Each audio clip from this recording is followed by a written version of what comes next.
Good evening. It is 7:01. I'd like to call the meeting of the Committee of the Whole to order. Will the clerk please call the roll? Ms. Wu, Here. Mr. Evans, Ms. Hersey, Here. Ms. Colasetti, Ms. Bishop, Here. Ms. Wilkin, Here. Mr. Quisenberry, Here. Mayor Marlin. All right. The first item on the agenda is approval of minutes of previous meetings. I don't believe we have any. No. Okay. Additions to the agenda this evening? Chandra? I was wondering if we could move, what did you say? Oh, she said. Oh, never mind then. Okay, all right. The first item on the agenda is, after additions to the agenda, is closed session. So I know that we have people in the audience tonight, just so you know, if council approves moving into closed session, the order would be closed session. We would return after that, and then there would be an FOP negotiation background information, and then public input, so that you have an idea of the timing here. So I'll entertain a motion for a closed session for collective bargaining pursuant to 5 ILCS 120/2C2. I so move. Second. Moved by James, seconded by Sharice. Do I need to do a roll call? Yes. Will the clerk please call the roll? Ms. Wu, Yes. Mr. Evans. Yes. Ms. Hersey, Yes. Ms. Bishop, Yes. Ms. Wilkin, Yes. Mr. Quisenberry. Yes. We will return after closed session, back into open session. All right, thank you for being patient with us. I'll entertain a motion to open session. So moved. Second. Moved by Chandra, seconded by Jaya. Would the clerk please call the roll? Ms. Wu, Yes. Mr. Evans. Yes. Ms. Hersey, Yes. Ms. Colasetti, Yes. Ms. Bishop, Yes. Ms. Wilkin, Yes. Mr. Quisenberry. Yes. All right, next up on the agenda is FOP negotiation background information from Human Resources, and Elizabeth Hannon will be doing a presentation for us.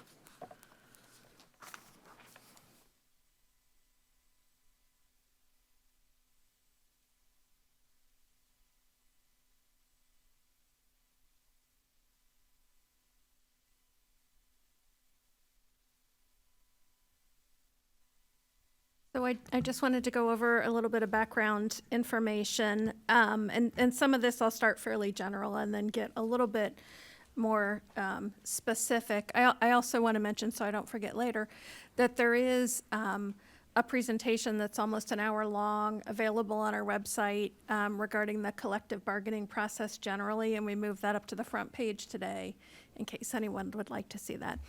So the city has collective bargaining agreements with 3 unions, the International Association of Firefighters, the IAFF, the American Federation of State, County, and Municipal Employees, AFSCME, and the Fraternal Order of Police, the FOP.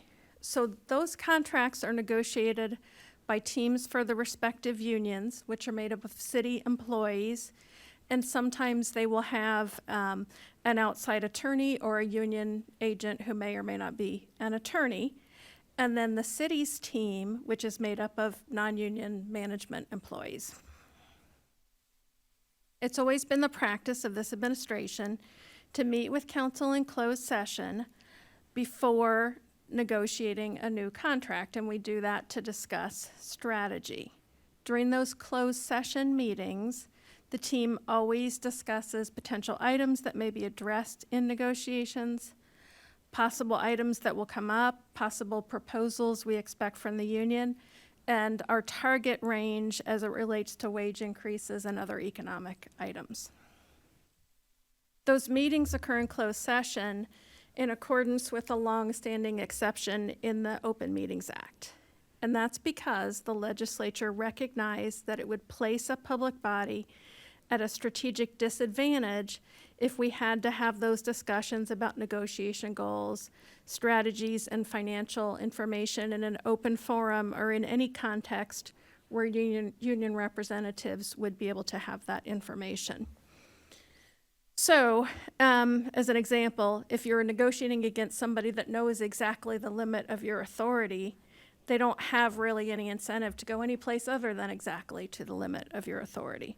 This is similar to the idea that council can meet in closed session to discuss real estate transactions what the city might be willing to buy or sell a piece of property for, or pending litigation where the council needs to be able to speak candidly in conversations about legal strategies. So once those closed session conversations have occurred, the teams for this city and the union meet to negotiate the contract. During this administration's tenure, since the spring of 2017, the city's negotiated 3 AFSCME contracts, 3 IAFF contracts, and 3 FOP contracts, including the one that currently is before council. Similar to other union negotiations, including the current 2020 to 2023 FOP contract, the city team met with council in closed session to discuss acceptable parameters for negotiations prior to the start of negotiations. So there are a couple of things that were different here, and those are that the city and the union agreed to limit the scope of negotiations in advance. We agreed to try to complete negotiations in 1 day, and we limited the size of the negotiating teams. So partly that's because we recognize that we want to be good partners for our FOP employees and facilitate a more productive dialogue in the hope of accomplishing good things together. That may have had the unintended consequence of seeming like this was a surprise, because it came up quickly and it came up ahead of what would be the normal schedule, but I assure you that was not anybody's intention. In terms of the FOP agreement that's currently before council, on September 6th and September 26th, 2022, council was in closed session with staff to discuss strategy for negotiations for a total of several hours.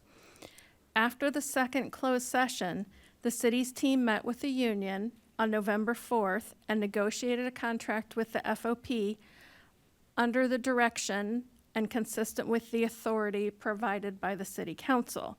So the contract that's before council is consistent with the authority and the direction that was given to staff by council in the closed session.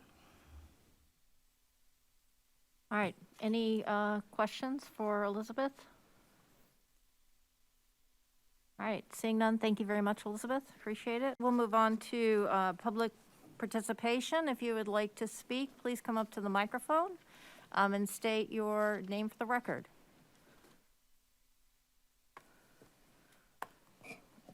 And you will be given 5 minutes. I apologize, our clerk isn't here, but I will keep time. Hello, my name is Derek Briles. I'm a resident of Urbana Ward 4, and I'm here again 3 meetings in a row to urge you to again, please do not approve this contract. Thank you very much for that presentation. It is very helpful. The information is very nice to have. But while I admire your congeniality to your police force, it would be nice if you would show that same congeniality to your public, particularly the public that voted you into these offices. I didn't vote for these cops. I didn't vote for their contract. I voted for you, and I voted for people who ran on defunding the police. So agreeing to a single-day bargaining session and agreeing to limit the topics of bargaining ahead of time, these do not sound like the moves of someone interested in reimagining what public safety looks like. Does not look like someone that is trying to bring in a greater community involvement. It certainly is not the actions of someone interested in defunding the police. I think that is a huge letdown and honestly a smack in the face to the people that you're supposed to be representing. I mean, I've said it before, you've heard me say it before, a one-day bargaining session is absolutely laughable. Have you never been in another bargaining session? Do you not know what this is like? Have you been in a union before? I mean, you can just look on campus. The grad student union's been bargaining their contract for 6 months now, and they've not reached an agreement because that's what it's like, right? When you actually have something invested and you're looking out for the people's best interest that you represent, it doesn't happen in a day. I mean, is that not Do you not feel bad? Do you not feel regret about that? Do you not think that you could do something better? And do you not, I don't know if we have any representatives of the police here. They don't seem to ever bother to show their faces in the building that they work in. But you would think they would be in their best interest to look like they actually care about the people that they're supposed to be serving and protecting. But they're not here. They're not presenting any information about why any of this happened, why they get $900,000 in raises when they already start at $68,000 a year for not even having a degree. My God, I've worked in the public sector for 16 years. I tell you what, I had to have a master's degree, and I didn't start out at $68,000 a year. But they got $900,000 in raises after you all just approved $1.3 million in bonuses. I'm a public employee. Why am I not getting bonuses and raises? I don't shoot people. I don't carry around guns, right? I don't understand the drive behind any of this. I don't understand any of it. But I know you've got 6 months before this contract has to be approved, and I know that the rank and file's already approved it. But my God, why not try to put some pressure on the police to say, hey, this might be in your best interest to look like you give a shit about people. It's right there on their website, the mission statement of the UPD, that they would be collaborative with the community. This is not. Where are they? They're not collaborative. They're not cooperative. They don't care. All they want is impunity to do whatever they want with no consequences and more money for doing it. I mean, who doesn't want that? But you know what? None of the rest of us are out there carrying guns. None of the rest of us have that authority over people's lives to ruin people's lives, disrupt people's lives the way the police do. I'm not here. I'm not elected to do this. I'm here every single time I can be here and telling you everything I can to get you to do something. But take the risk, say no to this contract, and let's put some pressure on the police to bring them back to the bargaining table to realize it's in their best interest too. They're part of this community, even if they don't live here, because we know they don't, because you've eased the restrictions on the residency requirements in addition to giving them more money. But they're still part of this community, and it's in their best interest to work collaboratively with us as part of this community. Thanks. Is there anyone else who wishes to address the committee of the whole?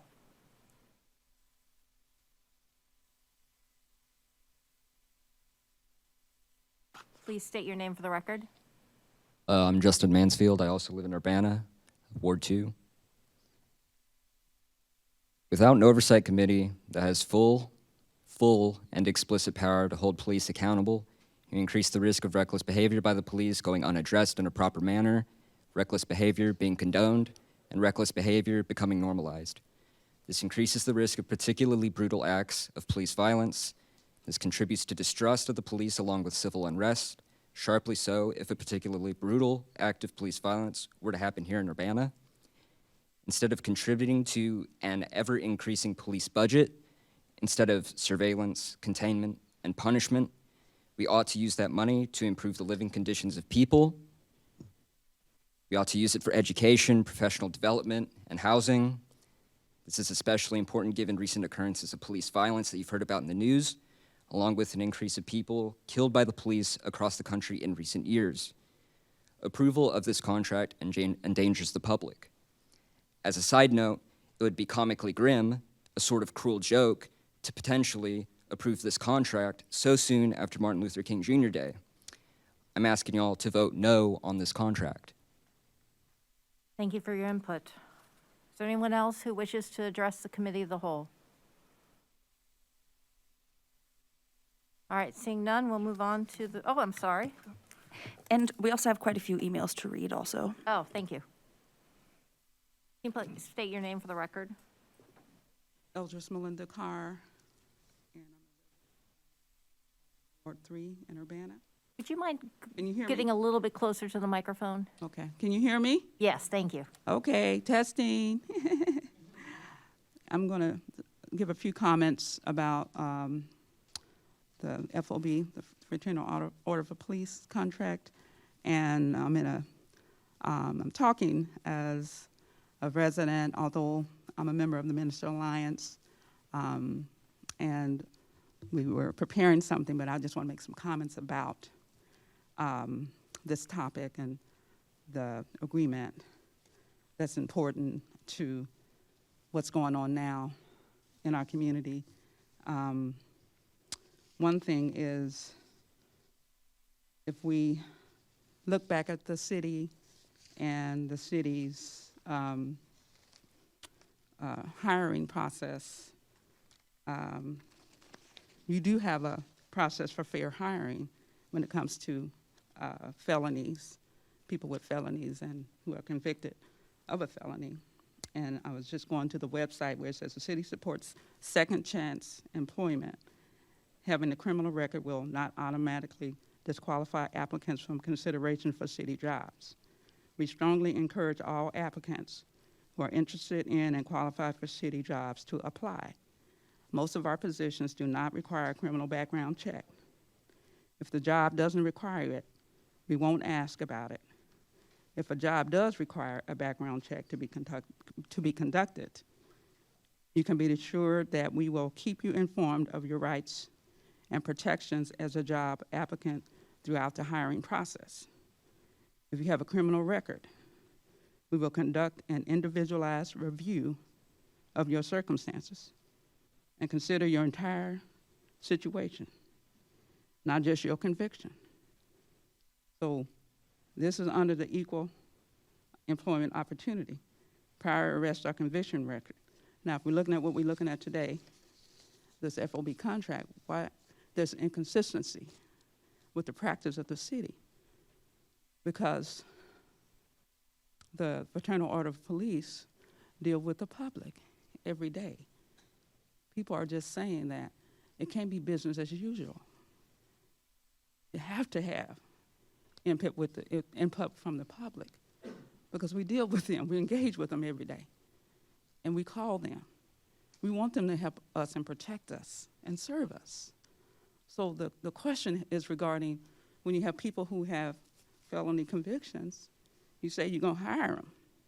We are part of the city. We say we're going to hire people who have a felony conviction. That's been changed. So if we look at, and I'm talking about the time, we just had a peace walk. I walked at King Park. I went around. So that's part of the effort to say we want to remember Dr. King. What we're doing today is part of the same effort. So we have to look at, I printed this out a week ago on Saturday. This is Dr. King. He was arrested multiple times. If today, would he be able to serve on this board? January 26, 1956, he was arrested in Montgomery, Alabama as part of a Get Tough campaign to intimidate the bus boycotters. 4 days later, on January 30th, his home was bombed. March 22nd, 1956, King, Rosa Parks, and more than 100 others were arrested on charges of organizing the Montgomery bus boycott in protest of Parks' treatment. Ms. Carr. Go down to 19, am I done? Carr, I'm sorry, your time is up. Okay, enough said, thank you. Thank you, ma'am. Anybody else? Please state your name for the record. Yes, I'm Minnie Pearson, president of the NAACP Champaign County branch, and I stand before you right now because of the 10 shared principles. After looking at the contract, or hearing about the contract, or the limited number of the amount of knowledge that we have about the contract, I want to make sure that special attention is brought, because this body, Urbana, signed the 10 shared principles 4 and 5, and we are about holding the police accountable for their actions. We worked on reworking everything over the last 2 years, and we made some, quite some good steps. And we want to make sure that our Citizens Review Board, none of the power is taken away from that board. We want to make sure that our police officers are held accountable for their actions, and the wording and respect and building trust. We want to see that move forward. So I'm not quite sure of how this contract is working. But I want to make sure that you all pay close attention to that because it's important. And I'm holding you accountable for the things that you sign and the things that you do. So I'm waiting to see. And also with our Citizens Review Board, people are counting on that board to not be diminished in any shape, form, or fashion. And they shouldn't. So those are my concerns. And working with the ACLU, we are keeping a close eye on what is going on. So thank you. Thank you for your input. Is there anybody else who wishes to speak? All right, if are our letters that need to be read, Chandra? I have one from Chris Storr to the entire city council. Honorable Urbana City Council members, mayor, and staff. The American Rescue Plan Act funds are a rare infusion of discretionary funds not normally available to state, county, and local governments. Champaign County has distributed most of the 2 tranches of funds, but is awaiting the Urbana City Council distribution before deciding on providing funds for the Urbana Park District Health and Wellness Center. I encourage the Urbana City Council to use the rare ARPA grant to fund a large project, Urbana Park District Health and Wellness Center, which will serve the municipality long into the future. Please consider funding the Wellness Center along East Washington Street for at least $1 million or more. The UPD has served Urbana for more than 116 years, providing recreation, activities, and education that are a foundation of the entire community. The Urbana Park District has raised over $10 million, but is working to meet a $3.5 million gap for construction. The need for physical facility in East Urbana. The East Washington Learman area has a modest all-weather recreation facility to serve a large population. The gymnasium at Brookins Center is heavily used but provides limited programming for youth. Some demographic and income information are of particular consideration. Urbana has a higher family poverty rate at 11.8% than both the state of Illinois and the county at large. Within the Learman, Prairie Green, Rainbow View neighborhoods and the adjoining unincorporated Scottswood neighborhood have high concentrations of low-income, minority, underserved families in a high police crime area. Only about 30% of people in Learman neighborhood south of the Health and Wellness Center identify as non-Hispanic white, which is much lower than Urbana as a whole. The Learman neighborhood has about 40% of households led by single parents. Age distribution is very unique in that area, with both the highest concentration of those under 18 and over 65 in the adjacent neighborhoods. The Learman neighborhood has seen the most violent crime since 2010, over 750. The Learman neighborhood also ranks higher on the Social Vulnerability Index, which is a measurement created by the CDC to prioritize resources in the event of a disaster. RPC created a similar index, and the Learman neighborhood is considered one of the most vulnerable in Urbana. The UPD has formed a coalition of local organizations which are known for diverse programs promoting personal achievement and social development for youth and mental behavioral health. The list of cooperators is growing. The Forest Preserve District of Champaign County has informally expressed interest in cooperating with the Urbana Park District to support those in unincorporated Champaign County. In summary, the use of the ARPA funds for the Health and Wellness Center will provide an amenity in a neglected area sorely in need of community center. Respectfully submitted, Chris Storr. All right, are there other letters that need to be read? Sharice? One from, and I just had it, Alan Axelrod. Procedural complaints regarding the Fraternal Order of Police contract that is not backed up with collective action from the lamenting alderpersons are, if we are to assume good faith failing their constituents. You are allowed to advocate, but it will cost you the carrots offered to you in excess politics.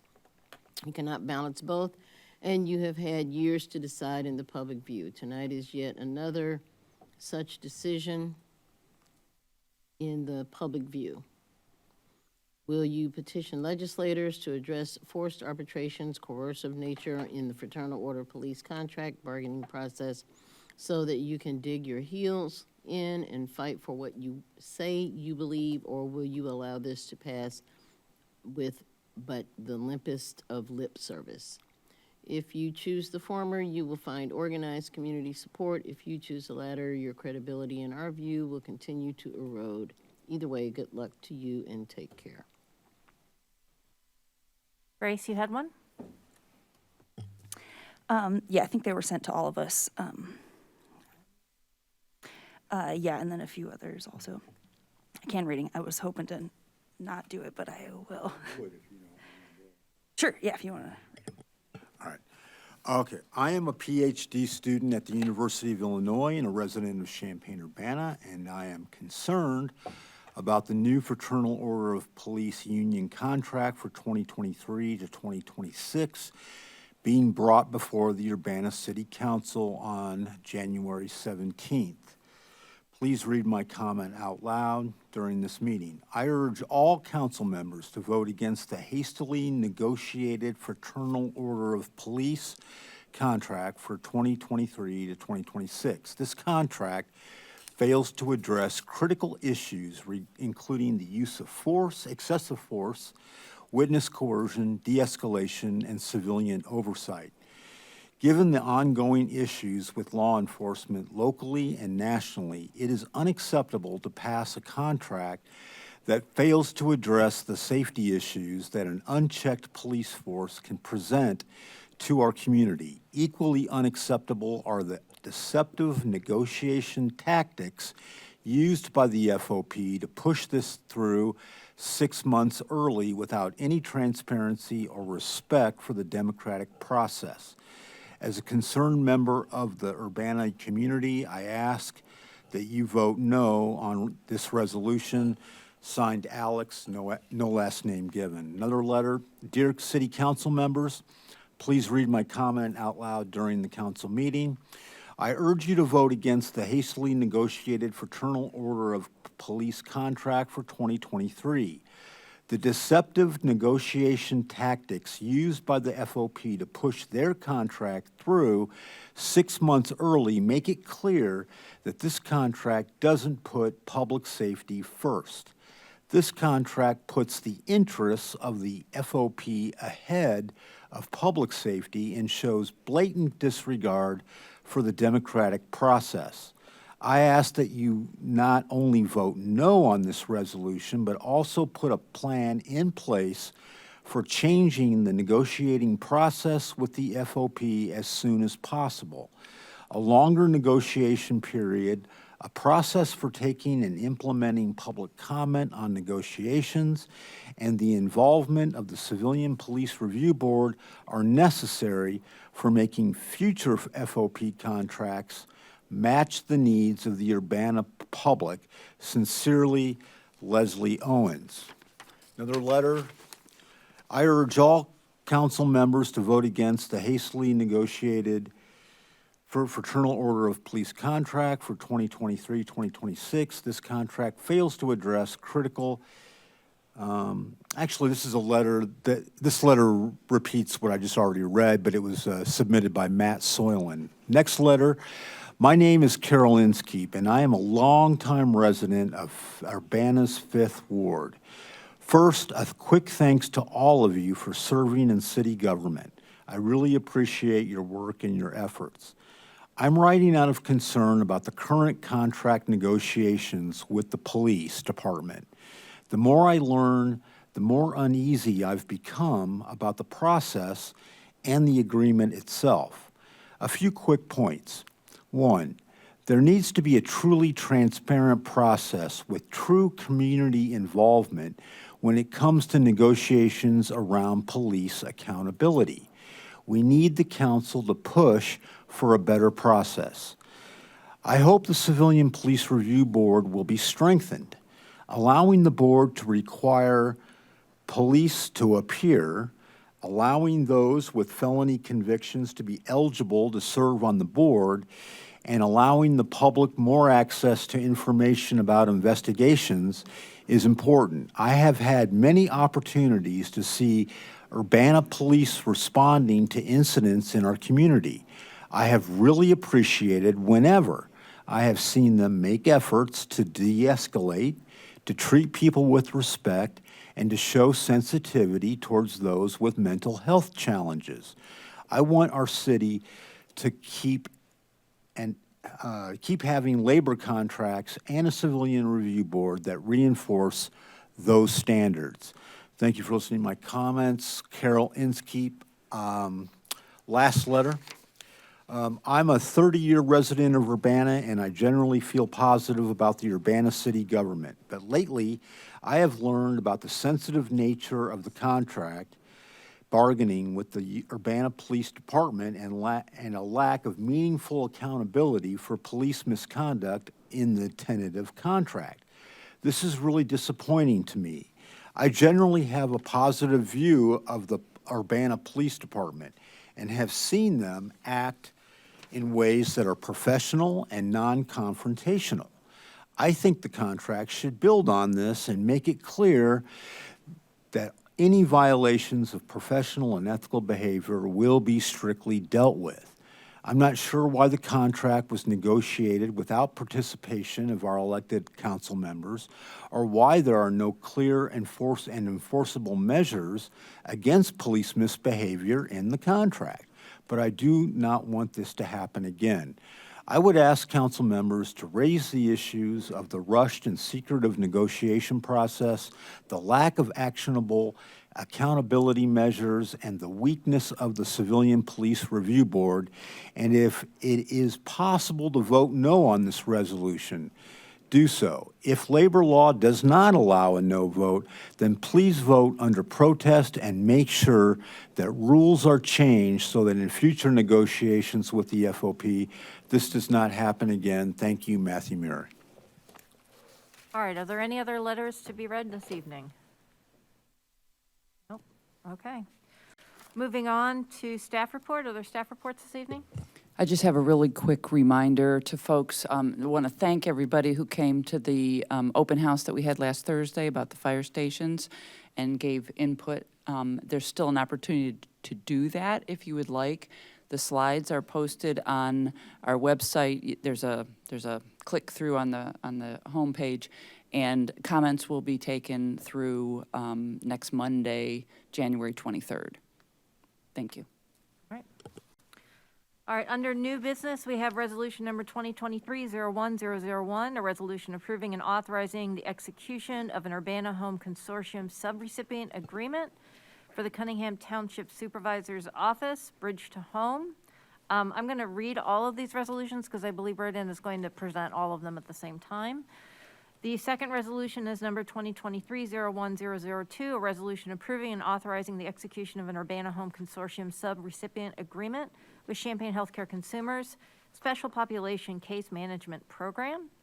And the third one is resolution number 2023-01003, resolution approving and authorizing the execution of an Urbana Home Consortium subrecipient agreement for Champaign County Regional Planning Commission Housing Navigation Program.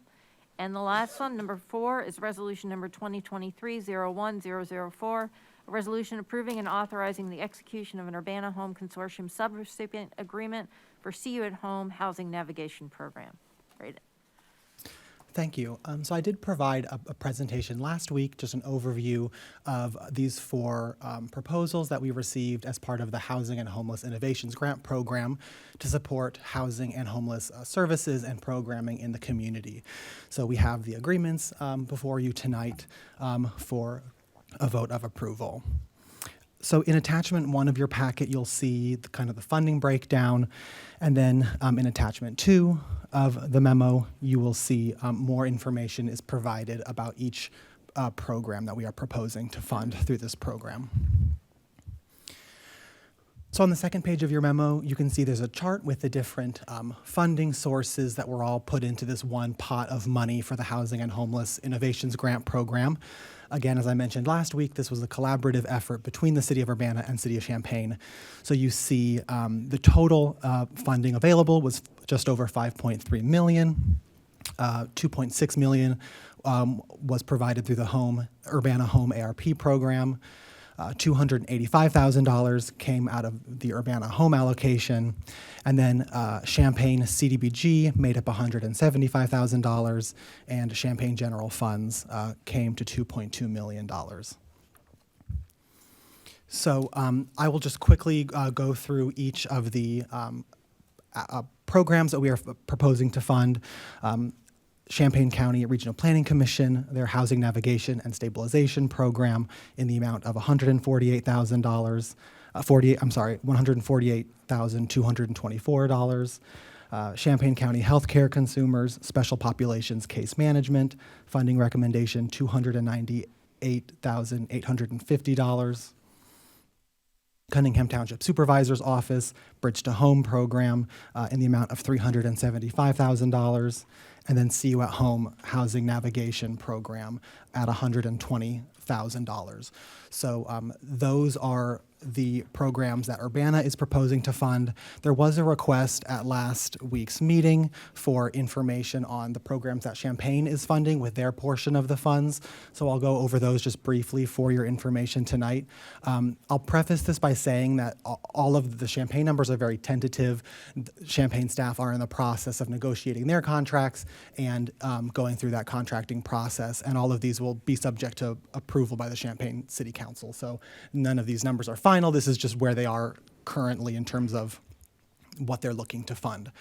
So the funding total that Champaign is looking at right now for the HHI program is $198,665. They are proposing a contract with Cunningham Township in the amount of $40,000 to pay for a street outreach vehicle.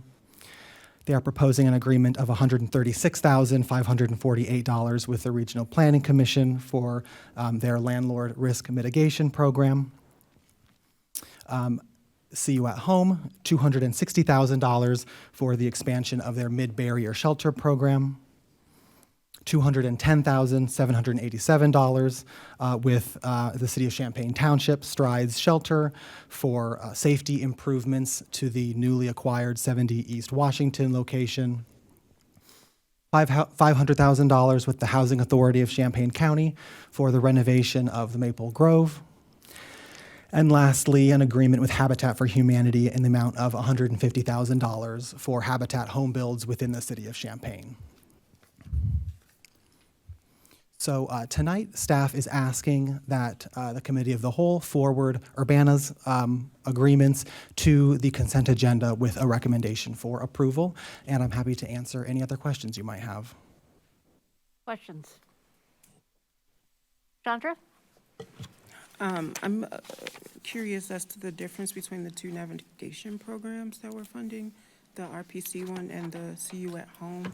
I know you sort of touched on this last week about the centralized intake. Was that last week or in our 2x2? The centralized intake, would both entities be using that software program? Yes, both would. The difference is kind of the target population. So See You at Home's program is specifically focusing on clients that are currently enrolled in their programming with a focus on job training and then kind of life skills programming.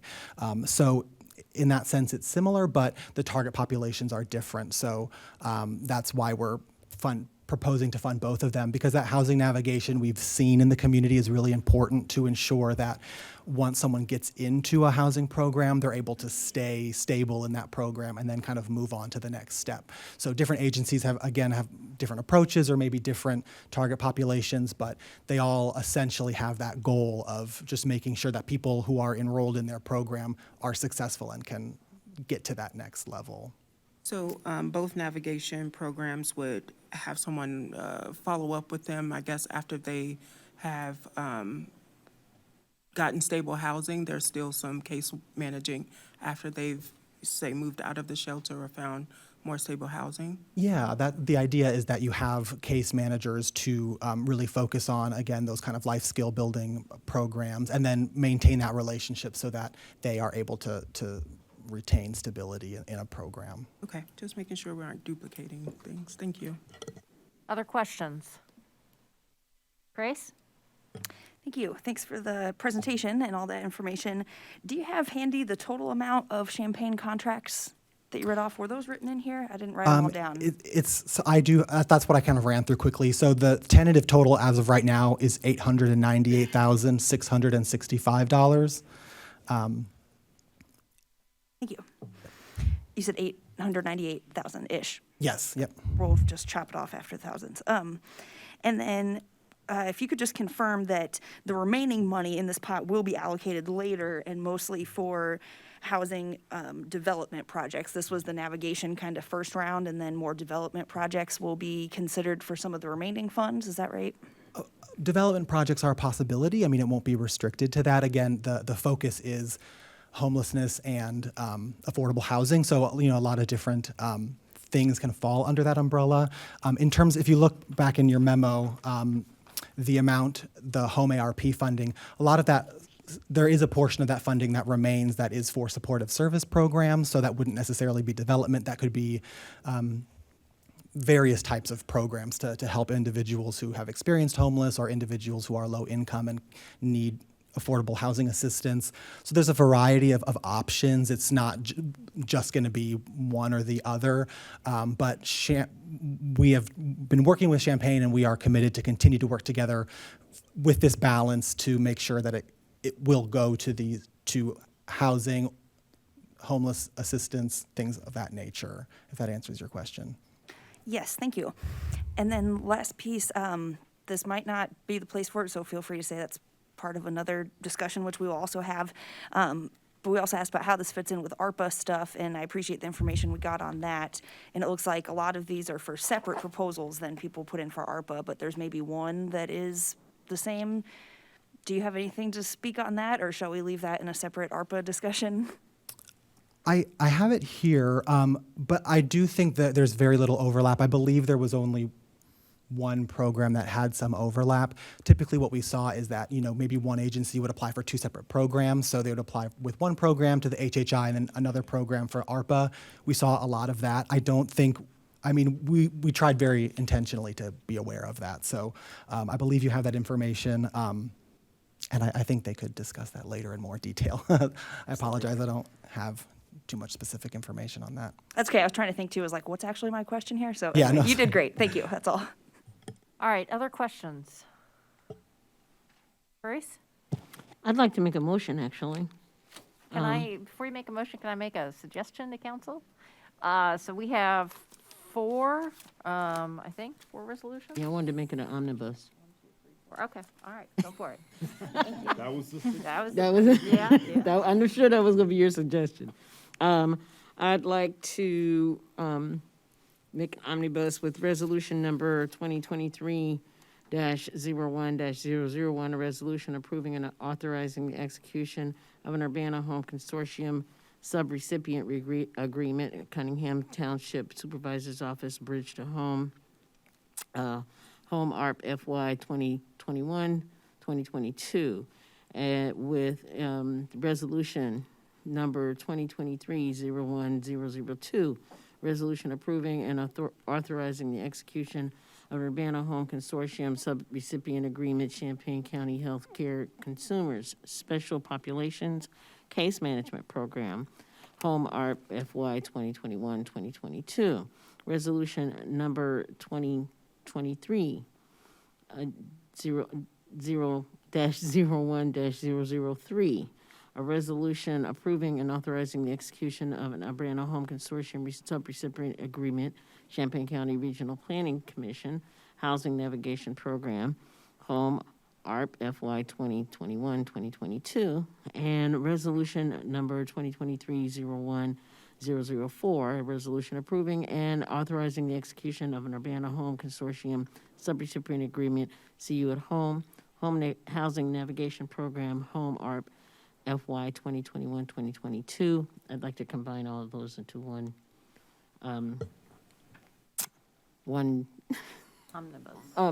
omnibus, and move for approval under consent agenda to City Council. Are those two motions that are needed, clerk, or is it one? You need a Can I second do all for the those or do omnibus. do it separate? You can do it that way. That is not a problem to do it like that, because you're reading it as an omnibus vote to go to council on the consent agenda, so that's fine. Okay, so we don't need a vote to make it omnibus first? No. Okay, all I'll right. second. All right, moved by Sharice and seconded by Chandra. Is there any discussion? All those in favor, please say aye. Aye. All those opposed?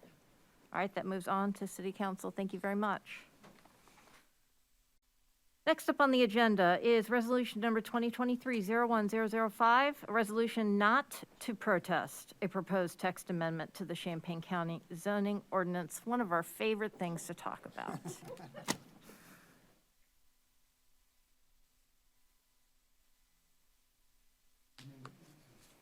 Marcus? Good evening, you Committee do of the Whole. presentation How for are you us? doing today? Somebody I see from the county as well? Yes. All right. Mr. Hall is here, the Director of the Champaign County Department of Planning and Zoning, who will answer all the hard questions.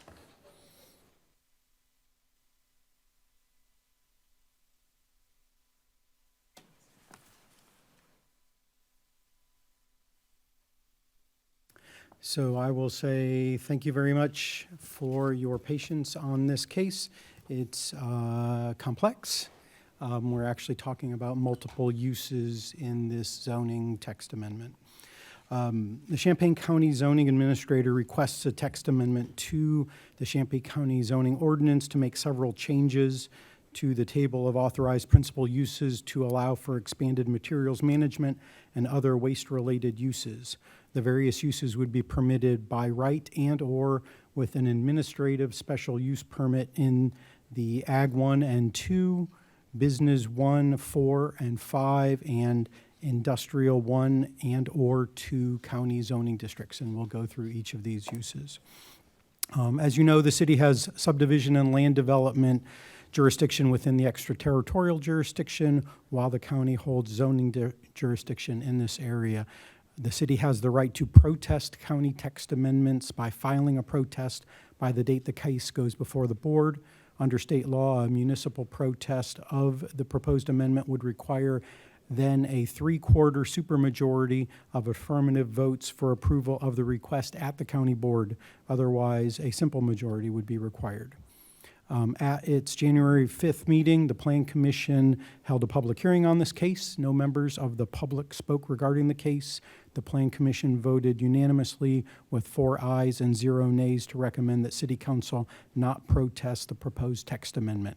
And staff requests that this case be placed on the City Council consent agenda. The Champaign County Department of Planning and Zoning has an applicant interested in establishing a facility that would collect large quantities of used glass inside a storage building to be transferred later to another location for processing. This type of use does not closely match any of the existing uses in the Champaign County zoning ordinance, and the county has not updated this category of uses since 1996. The Champaign County Environmental Land Use Committee of the Champaign County Board held its second meeting on this subject on January 5th and continued the discussion to its February 9th meeting. The earliest the case would be heard by the county board would be at its February 23rd meeting. The staff report summarized the proposed text amendment, looking at the preliminary and 2 supplemental memos issued by the zoning administrator.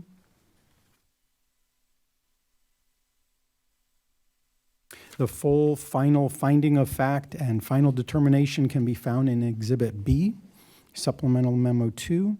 Table 1 in the staff report summarizes the new, revised, and deleted uses, and I'd be happy to go into more detail about these if you have questions. Proposed changes to the table of uses are summarized in Table 2, with additions shown in underlined bold. Existing uses that don't change are just in regular type. The proposed amendment would add several uses that are currently not listed in Section 5.2 of the Table of Authorized Principal Uses in the county zoning ordinance. It would also clarify or split 3 current uses into 5 uses. This would allow the county to better regulate proposed uses for which they have received requests and to better regulate. Can you hold on for a second, Marcus? Sure. Oh, yeah, I was trying to figure out if you were showing us something or if we were just going to see Oh, dear. this. Well, Nice. fortunately, I haven't moved on to any other slides yet. Okay, all right. Okay. Okay, and to better regulate other current uses. Finally, it would rename one current use. That would be the one that would then be renamed into pollution control facility. And then establish a local siting approval review and public hearing process for it, and then remove it from the table of uses to turn regulatory authority of that use over to the Illinois EPA. For definitions of each of these proposed uses, you can see the full amendment in Exhibit B, Supplemental Memo 2.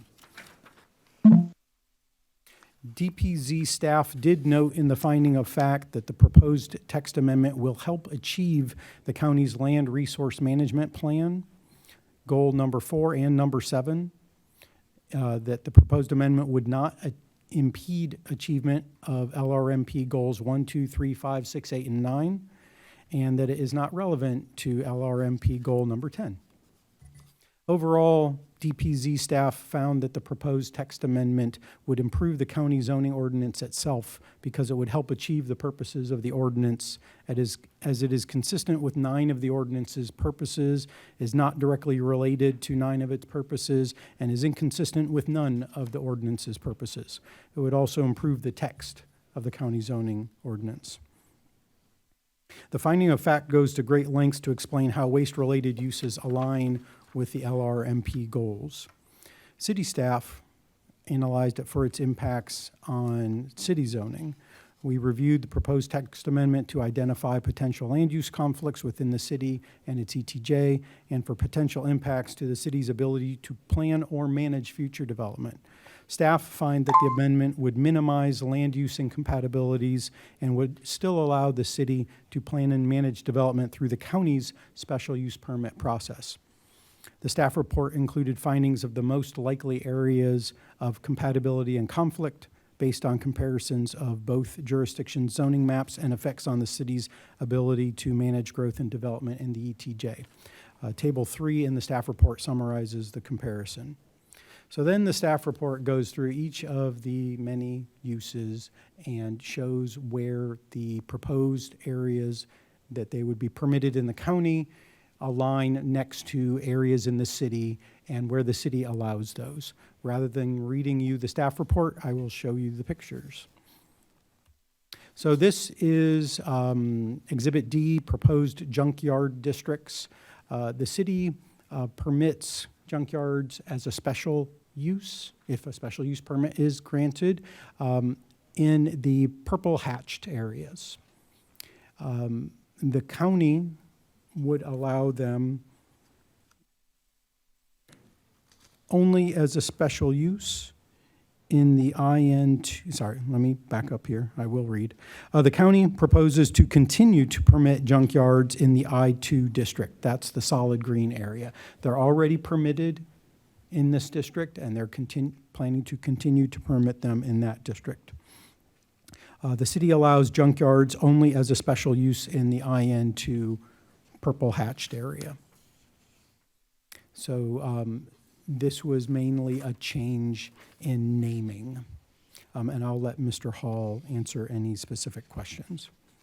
Moving on to recycling centers with or without outdoor operations. That's actually 2 different uses. The county proposes to continue to permit recycling centers with no outdoor operations in the B4 general business, B5 central business, I1, and I2 districts. So there's no change to this use, nothing for you to consider, other than its relationship to a new use, which is recycling center with outdoor operations, so storing materials outside. The county now proposes to permit recycling centers with outdoor operations in the I-1 and I-2 districts. That would be the purple solid areas. And as a special use in the B4 and B5 districts. Those are the green hatched areas, which you see along here, along Cunningham Avenue, which is along our commercial corridor. There are also some permitted areas of industrial zoning of county land that's within the matrix of the city. The city permits recycling centers only as a special use in the IN1 and IN2 districts, but not in the equivalent B3 general or B4 central business districts. So that would be these purple hatched areas. Somebody would apply to the city to put in a recycling center and have to get a special use permit for it. The city would be notified of any proposed recycling centers in its ETJ within the county's B4 zoning district and would be able to submit comments of support or concern to the Champaign County Zoning Board of Appeals, to the ELUC, and to the county board as part of the county's special use permit process. You'll hear me say that several times as we go through all of these uses. So moving on to the third use, construction and demolition debris recycling facilities. The county proposes, this is a new use, the county proposes to permit these facilities in the I-1 and I-2 districts as a special use. The city treats these facilities as a recycling center and permits them in the same zoning districts with a special use permit, so pretty similar. The county, though, would also require any proposed facility to be located on a minimum 5-acre lot at least 1,320 feet from any residential zoning district or conforming dwelling. So they've put some specific conditions on where a use like this would be allowed to be sited. So again, the city would be notified of any proposed CDD recycling facility in its ETJ and would be able to submit comments of support or concern to those county boards. Moving on to landscape waste processing facility. The county proposes to continue to allow a current use of landscape waste processing facilities as a special use in the Ag 2 and I-2 districts. So the Ag 2 districts are, the two permitted districts are lumped in here together in the green hatched area. They are not permitted by right in any district. That is the existing use. Looking at the exhibit now, this is for proposed landscape waste composting facilities as opposed to processing facilities. There's a fine difference. The county now proposes to permit composting facilities as a special use in the Ag 2, I-1, and I-2 zoning districts. The city would treat either of these uses, either processing or composting facilities, as a recycling center, like our current landscape recycling center, and allow them as a special use in the I-1 and I-2 districts.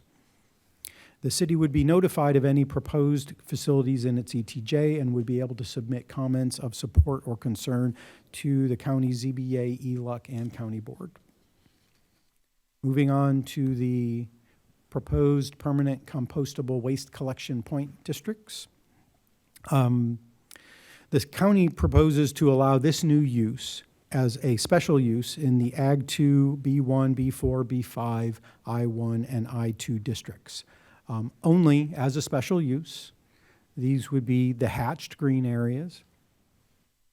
The city does not have a similar use, but would likely treat a proposed development as a recycling center and allow it as a special use in the I-1 and I-2 districts. These are the purple hatched areas within the city limits. Again, the city would be notified of any proposed collection point in its ETJ and would be able to submit comments of support or concern to the county agencies. All of these uses are summarized in Table 3, comparing the county and the city. Moving on to specific material collection sites. This would be the use classification for the proposed used glass collection facility. Specific material being the recycled glass, the collection site meaning where things would be dropped off, collected, and then transferred to another site for processing. The county proposes to allow these sites as special uses in the Ag 1, Ag 2, B1, B4, B5, I1, and I2 districts. Similar to the proposed collection point, the city does not have a similar listed use and would treat such a proposed development as a recycling center and allow it as a special use in the I1 and I2 districts. However, the proposed use would only be permitted as a second principal use on a property with an existing governmental facility, which again greatly restricts site locations. For example, the proposed glass collection facility is proposed to be located at a township facility. The city, again, would be notified of any proposed facilities in its ETJ for special use permit applications and would be able to submit comments of support or concern. So that is the end of the districts and the uses. The Urbana Plan Commission discussed the proposed text amendment at its January 5th meeting, clarified that the city does not have the authority to protest a special use permit, but it does have the authority to submit comments regarding such a permit. The commission voted unanimously with 4 ayes and no nays to recommend that City Council not protest the proposed text amendment. As for implications for development within the city's ETJ, staff feel that the proposed amendment would still allow the city to plan and manage development. Those uses not requiring a special use permit are often similar to uses already permitted or allowed by the city in similar zoning districts. Any proposed use requiring a county special use permit would require the county to notify the city of the application and to allow the city to submit comments of support or concern. As for the aligning with the comprehensive plan, the proposed county zoning ordinance text amendment is generally consistent with the city goals and objectives specified in the staff report, which are ensuring that new land uses are compatible, establish logical locations for land use types, and minimize incompatible interfaces using development and design controls. City Council has the following options in this case: not to protest contingent on specific provisions to be identified, or to protest. Again, on January 5th, Plan Commission voted unanimously to forward this case to City Council with a recommendation not to protest the proposed amendment. Staff concur with this recommendation and request the case be placed on the consent agenda. Mr. Hall is here to answer questions, as am I. Thank you. Sorry about that. Questions for Marcus? Yes, James. Yeah, thank you for that extensive presentation. I have a question about the table. It's called Table Number 2, Proposed Changes to Table of Uses, Zoning Districts, which has the districts, and then it has either Ps or Ss in that table. Can you clarify what the P and what the S stands for? Yes, P stands for permitted by right, so administratively handled. There are no additional permits required other than the standard zoning permits. The S refers to it requiring a administrative special use permit. So it is, again, handled by staff. There are typically specific conditions and other processes that it goes through, but it does not get reviewed and approved by the county board. And I will leave any clarifications or corrections on that to Mr. Hall. No, thank you. That confirmed what I suspected. Okay. All right, other questions? I had one question. If you could scroll back to, I wrote a note, which one? Exhibit E. So I was trying to figure out, you said that there's B4, I1, and I2 here. B4, which one is B4? because I didn't, when you were talking, you were referencing something that wasn't on the map, so I just wanted clarity. So all of the zoning districts that are permitted are all lumped together here. So we're not differentiating between which of the specific districts. However, permitted districts are solid green. Special use requiring districts are the hatched green. The B4, the county B4 is equivalent to the city's B3, which is the general business zoning district. The B5 is their central business district, which there are no county central business districts within the city's boundaries or ETJ. So just as this example, I mean, we have the city and the county special use. Those are the hatched areas with colors. I guess I was most curious about the green block just north of Main Street. That seems to be almost encircling, county is almost encircled by the city of Urbana, right? Correct. So I was just trying to figure out, is that an area that would not require any of these special use permits, that they would allow it by right in that green area? That is correct. This is a fairly industrialized zone, though. This is the CUMTD zone, and Solo Dart is down south and to the west. So there's city industrial zoning along that corridor as well, as a special use. Does anybody have any questions for the county? No, thank you very much for attending tonight. I'll entertain a motion. James? I'd like to make a motion that the city not protest this text amendment You like that on the consent agenda? on the consent agenda. I'll second. All right, moved by James and seconded by Jaya. Discussion. Grace? Thank you. Thank you, Marcus, for the presentation and the information, and also the Plan Commission. I watched some of that meeting and appreciate some of their questions and kind of a detailed discussion on it. I appreciate the work on the county in making this possible. I definitely support less barriers for enhancing our local recycling systems. It's really unfortunate to hear, I think, in the memo and what heard from, word on the street, that we put the stuff out to the curb. The city of Urbana even coordinates recycling pickup, and then once you get it there, if it's sorted, and then there's nowhere to take it or nothing to do with it, and that this is a really big issue. So I appreciate the county doing all this work to very thoughtfully have a way to make it have less barriers for this kind of system to grow.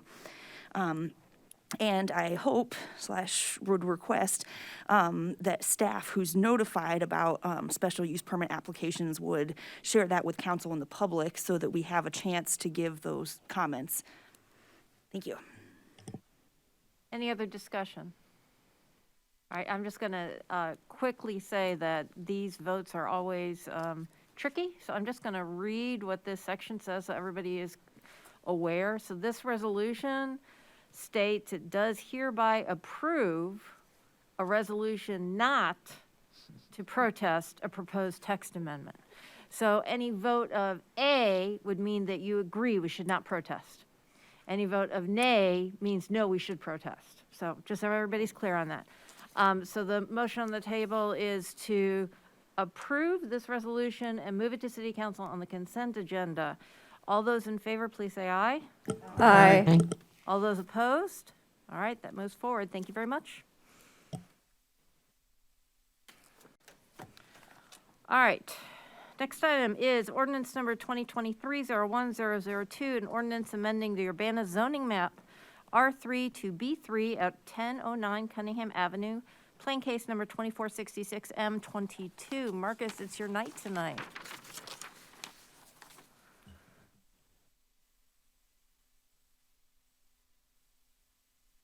Sometimes I have all the luck, the good luck. Mr. Nabil Masai, are you on the phone? We may or may not be joined by the applicant today. Nabil Masai requests to rezone 1009 Cunningham Avenue from R3 single and two family residential to B3 general business. A catering service, which is his proposed use, is not allowed in the R3 district, but is permitted by right in the B3 zoning district. The request aligns with the comprehensive plan and it adequately satisfies the rezoning criteria. As discussed at its January 5th meeting, the Plan Commission held a public hearing on this case. No members of the public spoke regarding the case, and the Plan Commission voted unanimously with 4 ayes and 0 nays to recommend that City Council approve the zoning map amendment. Staff requests that this case be placed on the consent agenda. The site is located on the west side of Cunningham Avenue, north of Kerr Avenue. The property is zoned R3, single and two-family residential. The adjacent properties are zoned B3 general business, that's the red, and R3, single and two-family residential to the west, that's the orange. Looking at the 2005 comprehensive plan, you can see that the site and the properties along Cunningham Avenue are designated for a future land use of community business. The requested rezoning would allow the applicant to redevelop the vacant lot and run a catering business at this location. Of course, because it's a rezoning, it would also allow any of the other uses that are in the B3 zoning designation, which is why you have a zoning description sheet as one of your exhibits. The requested rezoning would bring this property into conformity with the surrounding area as well as the comprehensive plan, which also identifies Cunningham Avenue as, quote, a corridor for commercial growth, which is designed to serve the surrounding residential neighborhoods as well as the community as a whole. The rezoning would also allow for the commercial redevelopment of a vacant property in the Cunningham Avenue Corridor Redevelopment Plan TIF District and the Urbana and Champaign County Enterprise Zone. If the property is rezoned, a 10-foot buffer yard would still apply to the west rear yard, as well as a landscape buffer with a minimum depth of 5 feet on that west side. That is because it would be adjacent to a still zoned R3 use. We have some slides for you. This is the recently demolished duplex before it was recently demolished. This is McAllister's Audio to the southwest and PDR Auto across the street. And this, I believe, is CU Automotive to the north. This is the site after the demolition.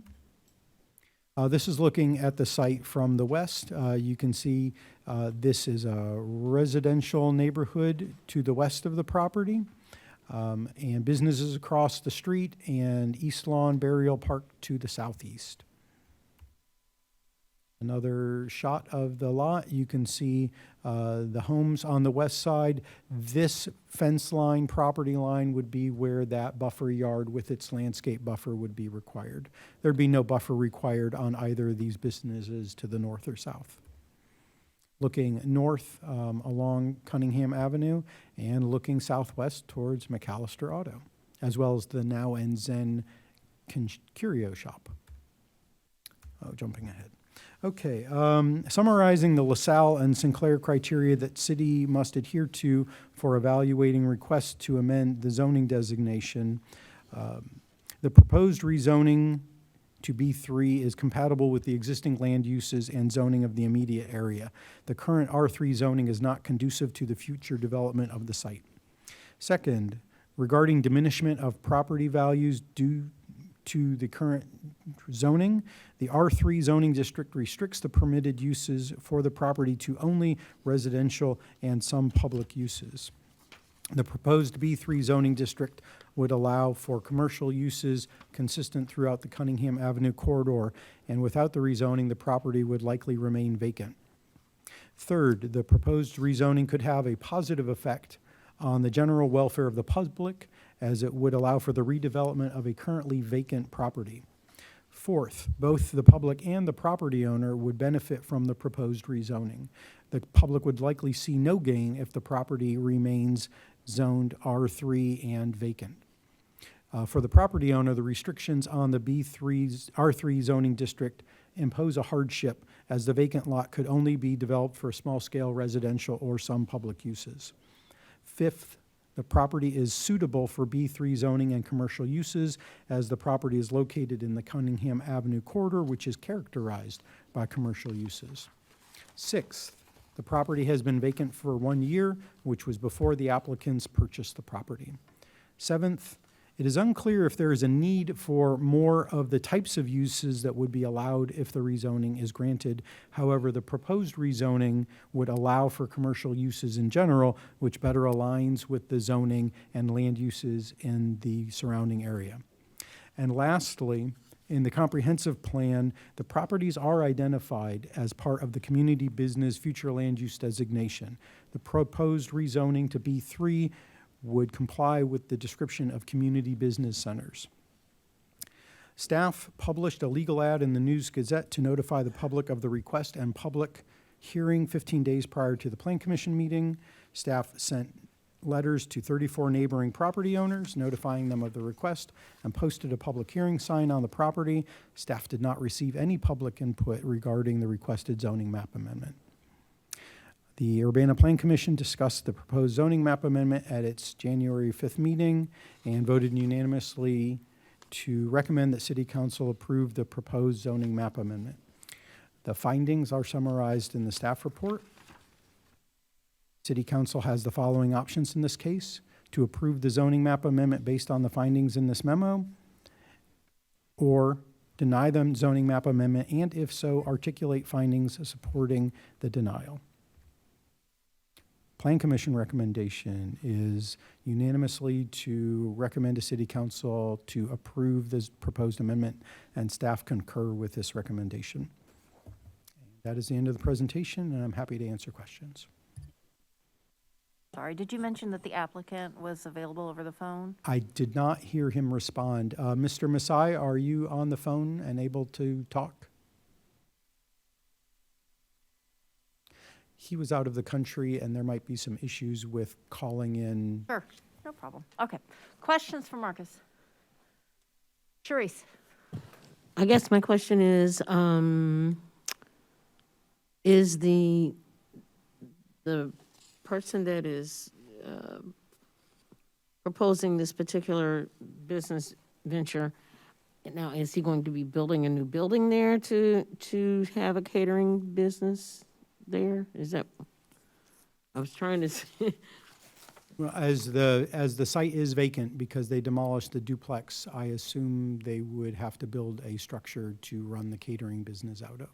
Okay. But we haven't discussed that because it's strictly about the rezoning to allow any Zoning future right now. use. Yeah, I just wanted to understand if there was going to be a structure there, a food truck there, how That- he was thinking about that catering thing was going Right. to happen. What kind I- of plan he had. Right. Have not discussed that. I believe it would allow either a structure to be built or if a mobile catering business wanted to set up there. It's more about the use, which is catering business, which would be permitted in that district. Any structures would, have to go through the whole building application process. Okay. Other questions for Marcus? Grace? Thank you. And is this spot within the Cunningham TIF? Looks like it just barely Yes. is. Yes, it's a right? very long name, but yes, it's in the TIF district as well as the enterprise zone. And so they might be eligible for other assistance that's eligible to any other businesses in the TIF area? Yes, and I believe there's the newly established sign grant program, which is a 50/50 grant. Thank you. If there aren't any other questions, I'd entertain a motion. Chandra?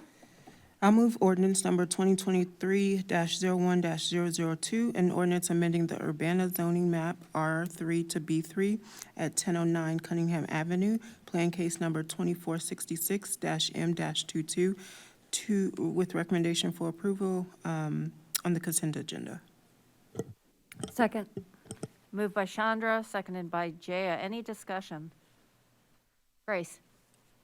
Thank you. Thanks again for presentation and information here. I'm in support of this, and I just wanted to mention while we were looking at the photos and talking about the TIF district, still would love to see some of that beautification that was part of the original TIF with that Cunningham area. Looking at the state of the sidewalk on that side of the street up close in the pictures, you know, just something that stuck with me that I would just like to say, again, another reminder to, I would love to really put our feet to the fire and get some things done with Cunningham TIF since it's expiring in a few years. Thank you. All right, Chandra. I agree with that, and I am definitely in support of changing this zoning. It is in my ward, and I do would like to see more businesses up and grow in that area, as well as the beautification Grace was talking about. So I appreciate you bringing this this change to us, and I'd like to see more zoning changes to support, you know, things that we need in our community. Thank you. All right, any further discussion? All those in favor, please say aye. Aye. No, this No. is an ordinance. It takes a Oh. roll call. Sorry. Thank you, guys. All right, will the clerk please call the roll? Ms. Wu, Yes. Mr. Evans? Yes. Ms. Hersey? Yes. Ms. Colacetti? Yes. Ms. Bishop? Yes. Ms. Wilkin? Yes. Mr. Quisenberry? Yes. All right, that moves on to City Council's consent agenda. Are you done for tonight? Because there's another plane case on here. Or is that Scott's? That's you. And Scott. All right, Scott, come join us.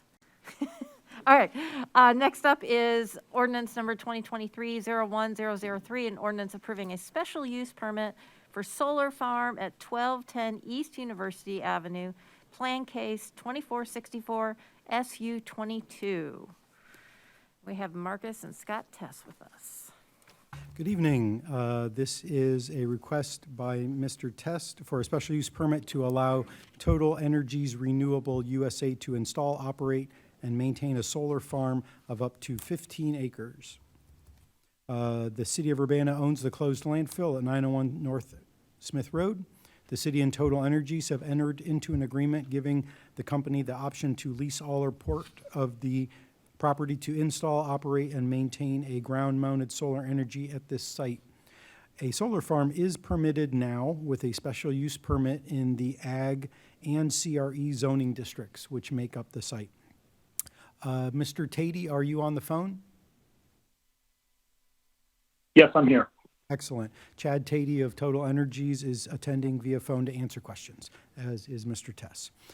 At its January 5th meeting, the Plan Commission held a public hearing on this case. No members of the public spoke regarding the case, and again, the Plan Commission voted unanimously to recommend that City Council approve the special use permit with one condition. Staff requests that this case be placed on the City Council consent agenda.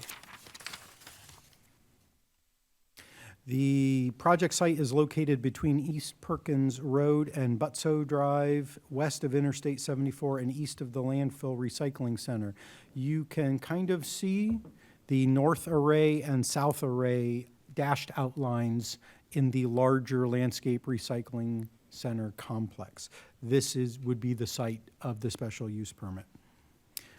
It is on a portion of the closed municipal landfill complex which operated from the 1920s until it was closed in 1988. Here is the zoning. You can see that the northwest corner is zoned CRE, Conservation, Recreation, Education, and the south portion is zoned Ag. Both of these zoning districts allow a solar farm with a special use permit. The proposed solar farm is the second phase of the development of solar energy systems at the landfill. In 2018, Council approved a special use permit allowing the construction and operation of a 20-acre solar farm approximately 500 feet east of the proposed project site. So that's over in this area here, and there is a picture in your staff report showing the actual built-out solar farm at the landfill, currently up and running. The current special use permit request is to redevelop 15 acres, which includes 2 solar arrays designed to produce a total of 4.3 megawatts of electricity. The city passed the solar energy text amendment in 2022. The ordinance requires that inverters shall be at least 150 feet from all property lines. In this case, screening would not be required, as the proposed solar farm is more than 500 feet from the nearest residential use. Staff recommend that the north array be at least 80 feet from the center line of the Saline Branch drainage ditch in accordance with an unrecorded 160-foot maintenance easement held by the Saline Drainage District. This is reflected in the site plan that you have in your staff report. And you can see here where it says 160 feet saline drainage ditch easement. So they're already, and there is a 10-foot buffer here between where the easement ends and where the fence and construction area would begin. So we're already in the process of trying to get that easement, recognized by construction. The proposed solar farm application does meet the 3 criteria required by the zoning ordinance. First, that the proposed solar farm is conducive to the public convenience at the proposed location, in that it would redevelop 15 acres of closed municipal landfill, that the project would be self-contained on the site, and that its proximity to the interstate would allow easy access for construction materials and labor and for maintenance. Second, that the proposed solar farm would be designed, constructed, operated, and maintained similarly to the nearby solar farm and include characteristics to minimize unreasonably injurious or detrimental impacts to the public, which are detailed in the staff report. And third, that the proposed solar farm would conform to the applicable regulations and standards of the Ag and CRE districts and would not be out of character with the Ag and CRE districts, especially given the proximity of the nearby 20-acre solar farm.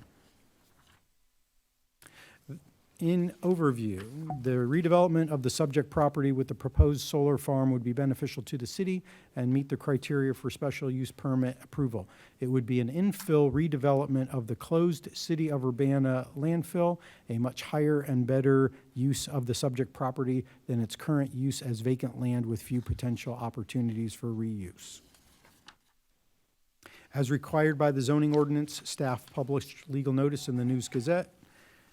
To notify the public of the request, staff also sent letters to neighboring property owners and posted 2 public signs on the hearing on the property. Staff received no inquiries regarding the proposed permit. The Urbana Plan Commission voted unanimously at its January 5th meeting to recommend that City Council approve the proposed special use permit. The findings are summarized in the staff report. And City Council has the following options in this case: to approve the special use permit, to approve the special use permit with certain terms and conditions, or to deny the special use permit, and if so, articulate findings supporting the denial. So we are going to then finish looking at the photographs. This is looking at the site from the north. This is the Saline Branch drainage ditch here. This is Guardian / Flexen Gate to the south. This is a portion of the landfill, and this would be the proposed north array and south array on the landfill complex. This is looking south across the Landscape Recycling Center's access drive towards Flexen Gate. This would be part of the property where the south array would be located. So coming to the Plan Commission recommendation, which is to approve the permit with the following condition, which is a minimum 80-foot buffer to the center line of the drainage ditch. And staff concur with this recommendation and request that it be placed on the consent agenda. That's the end of my presentation. I'm happy to answer questions, as is Mr. Tess or Mr. Tatey. Thank you. All right, questions for Scott, Mr. T, or Marcus? Grace? Thank you. Thanks for this. I love the the multiple uses on our old landfill. I think it's a wonderful example of the possibilities of not being just a negative thing for us in the community. I didn't know if you could refresh our memory on some of the benefits to the city, like the application mentions lease revenue and reduced electricity costs, and just kind of how this agreement works with this company, because this is different than like the community low-income solar project and things, right? So if you could just tell us a little more about that relationship. Good evening, Council. Scott Test, Sustainability and Resilience Officer.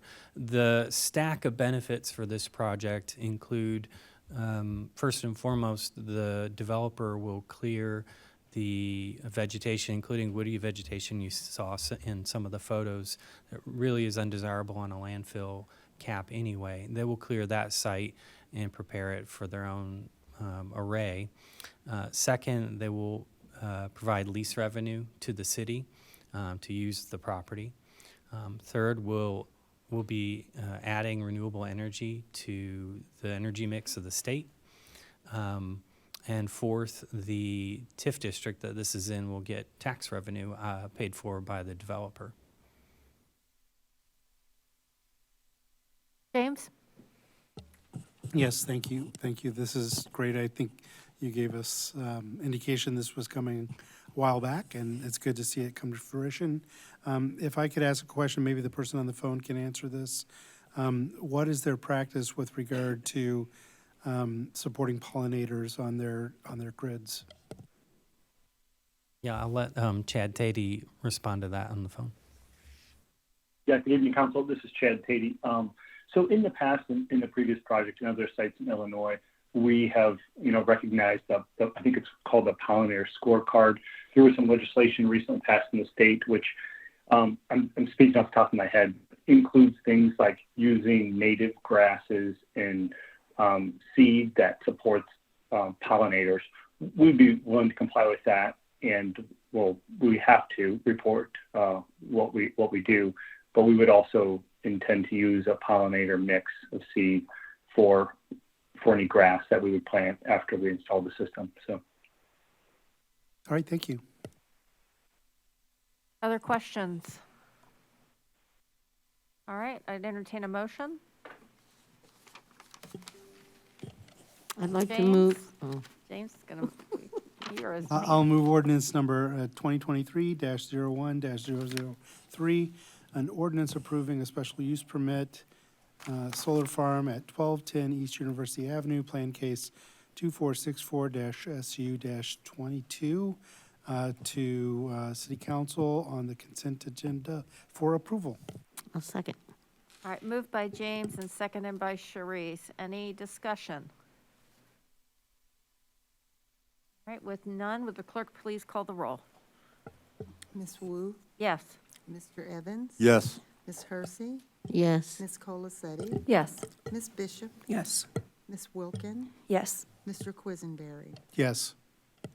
All right, thank you very much. Enjoy the rest of your evening, Marcus. All right, that ends our new business. We're moving on to discussion. First up is a summary of recommended changes to the CPRB ordinance.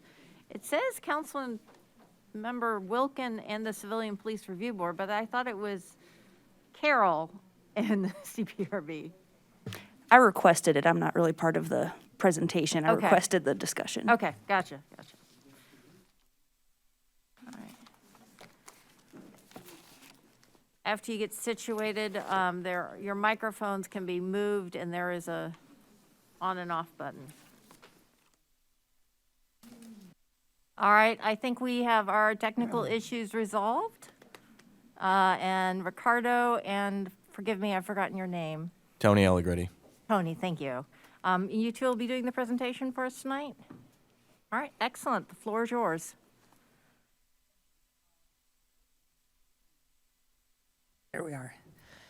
Thank you. I realize it's late, and I was trying to think, what's my consolation to thank you for all your nights here that you spend on Mondays and Tuesdays?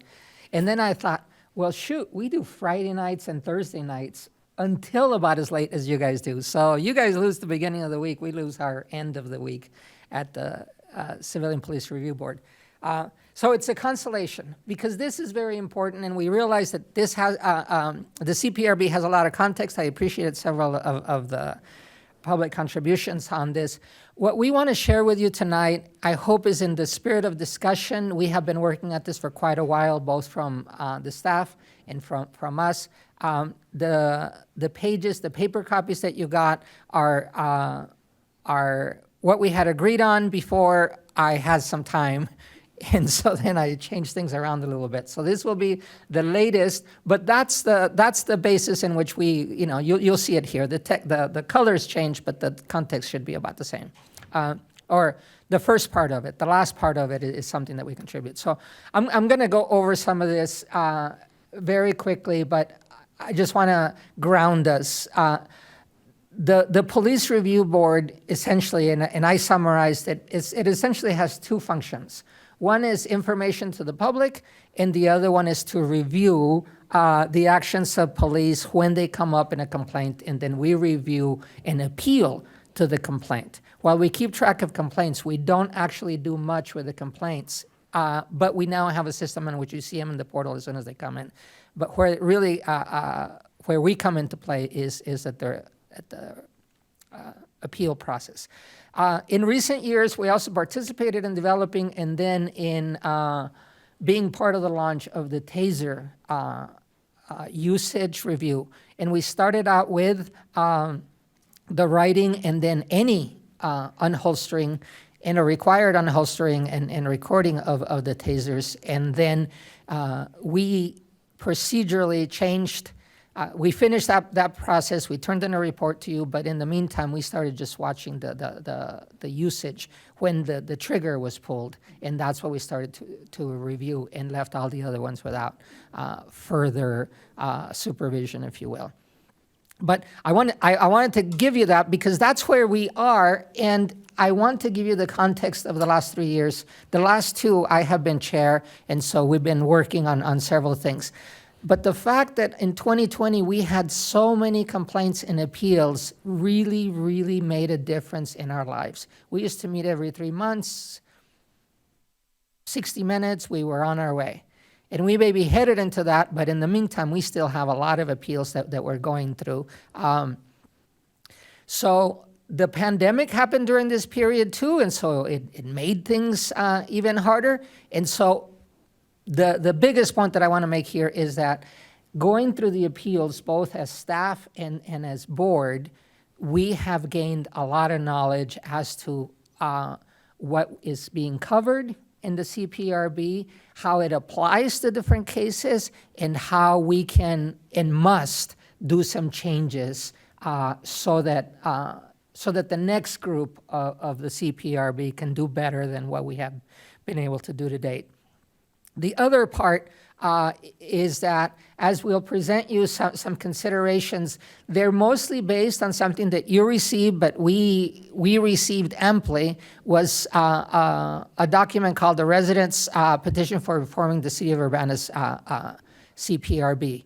And I'm going to go through that a little bit more detail so that, one, you're aware that where many of these ideas were considered, and because it was a long document with many, many sections and requests, what we did, both as CPRB and with staff, we put it into categories. We call them buckets. And so what you're going to see a lot of is how these buckets came to be and how they're being addressed. So basically, those buckets of propositions by a group of citizens, we put them into the category of bucket 1, these changes we can make within the present rules.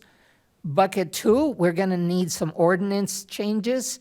In bucket 3, we would have to change the format of the CPRB or the whole structure of it. And so as we consider some of these things tonight, and it might be useful for you to consider these buckets. In the middle there, I'm going to bring up a bucket 2.5, which I'd like to end with, because there are changes that don't require structural change, but they require something bigger. than what we have in just tweaking the present ordinance. And I'll come back to that to end. But that's the part that Carol hasn't had, well, we might have talked about certain parts of it, but we haven't discussed them amply. So these are, so as I go through the buckets really quickly, it's for you to grasp the quality of those proposals and as we consider them, how they went. In the bucket one, that is changes that we could make, we picked them up. Once we saw them, we looked for feasibility and we started changing them. They didn't require to be coming to you unless you want to. But these are the kinds of changes that we made. Forms, the biggest one that we had a lot of complaints about and eventually even contradicting legal, we didn't have to notarize the complaint form. We eventually just took a vote on it and the form was changed, and ever since then we don't notarize a complaint. But there's been others. One of the biggest ones that we had at that point related to the hearings that we were doing at that time is we said, we really need to include people on the board that have a felony conviction, which the original ordinance specifically excludes. And I put it here because it's a transition into bucket two. We brought it to you a little over a year ago. Katrina Kindle, a member of our board, came and reported to you, and we said, we have agreed that this is a change that we'd like to do. As I wrote to you a couple of weeks back, this was for us a big step. We brought it, and essentially Katrina reported that the city council told her to report back and say, bring it back with a group of the changes that you want, not just a single one. So we, as far as we knew, we're in the process of, and we have been working over the year. We've met several times to whittle down the list into something more feasible. So then bucket two is really what you would anticipate receiving from us, but it's also very much of something that we have, especially through the hearings, had a lot of contributions. There's a lot of commas, a lot of definitions, and then there are those proposals that were given by the residents' letter that you see here. The little letters at the end of the paragraphs refer to which part of the resident's letter. If you need a copy of it, I can still get it to you. But as I show them to you, some of them are things that we could have agreed on, but some of them were things that we didn't feel comfortable passing on to you directly. So they're still under consideration, and we're tweaking them to give them to you. There are some that go to specific cases that have been before the CPRB and appeals. These considerations. And so we want to be honest, there's a lot of mingling and mixing, but for us, it was a way of representing and considering what the citizens were presenting to us. Feel free to cut in. So anyway, so as we put these in and considered them, we are playing a role in coming to you at a crucial time, yes, but we're here for the long run, and we want to make sure that the CPRB does what the citizens, and we hope what the council also wants it to do, and that is be a body that gives accountability, that gives the public further trust in the police. We don't have, as somebody mentioned before in one of the letters, personally, I have seen and learned quite a bit about the police department, and we're not doing too badly. You look at the national scene, and we have some things to brag about, or maybe many. So anyway, these considerations are on your list, on your paper. Like I said, they come very specifically from paragraphs of the letter.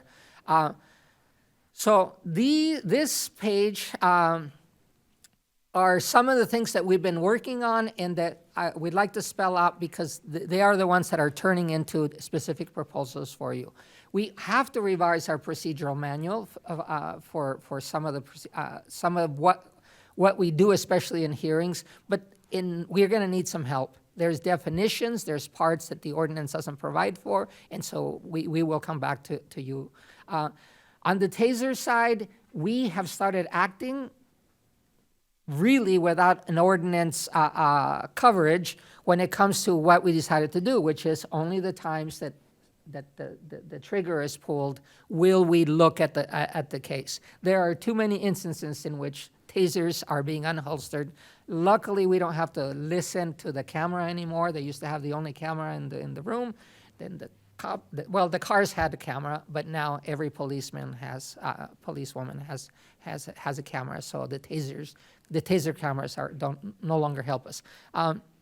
So anyway, there are other things like when can we do a dismissal of a complaint?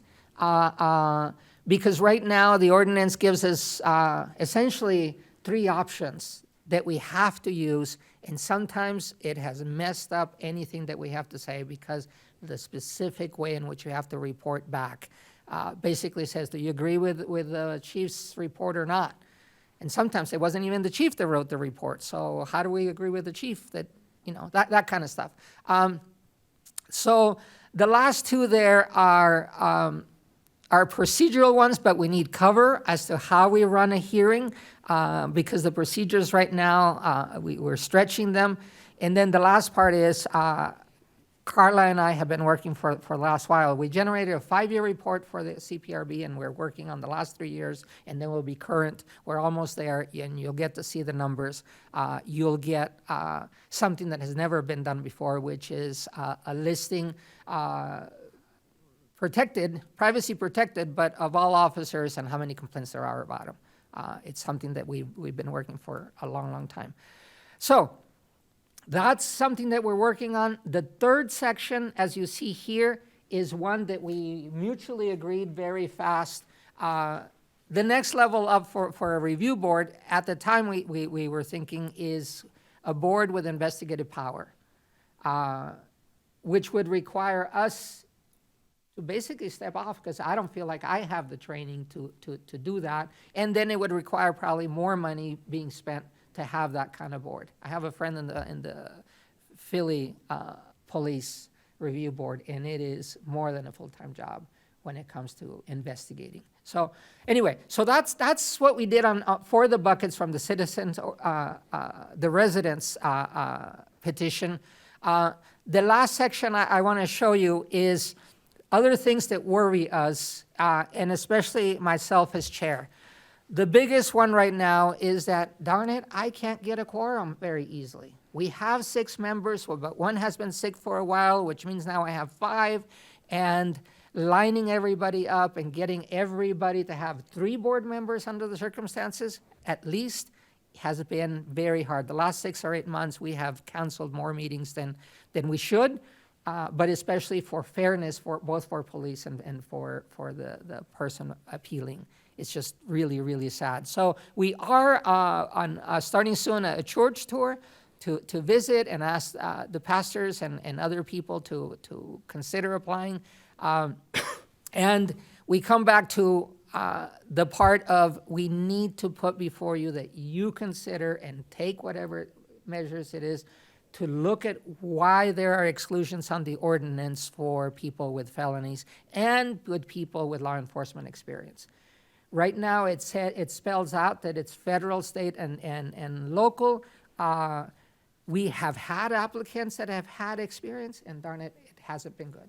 It's beyond just a felony conviction. If you read the language of the statute, it says any plea to a felony. So you could theoretically plea to a felony, get some sort of expungible probation. Under the ordinance, you could read that person could be removed or not allowed on the board.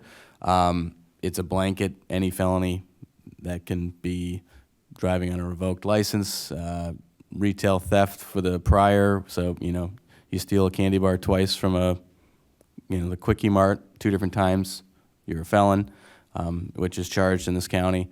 I've seen it, as in my own. He's a lawyer. He's got those specifics. I've seen those cases in prior work I've done. So, it's not just someone with a prior murder conviction or a serious sex assault. It runs the whole gamut. So there is some middle ground potentially if the board or the council is concerned about blanket reversal of that to a blanket allowance. There's some middle ground there if there's concern about opening up the floodgates to just anybody, but. Well, and there's two counters already that happen. The mayor appoints people, we interview them, we could easily at the interview exclude somebody, and also there's supposed to be 7 members of the board. If one person is particularly slanted one way or the other people outvote them.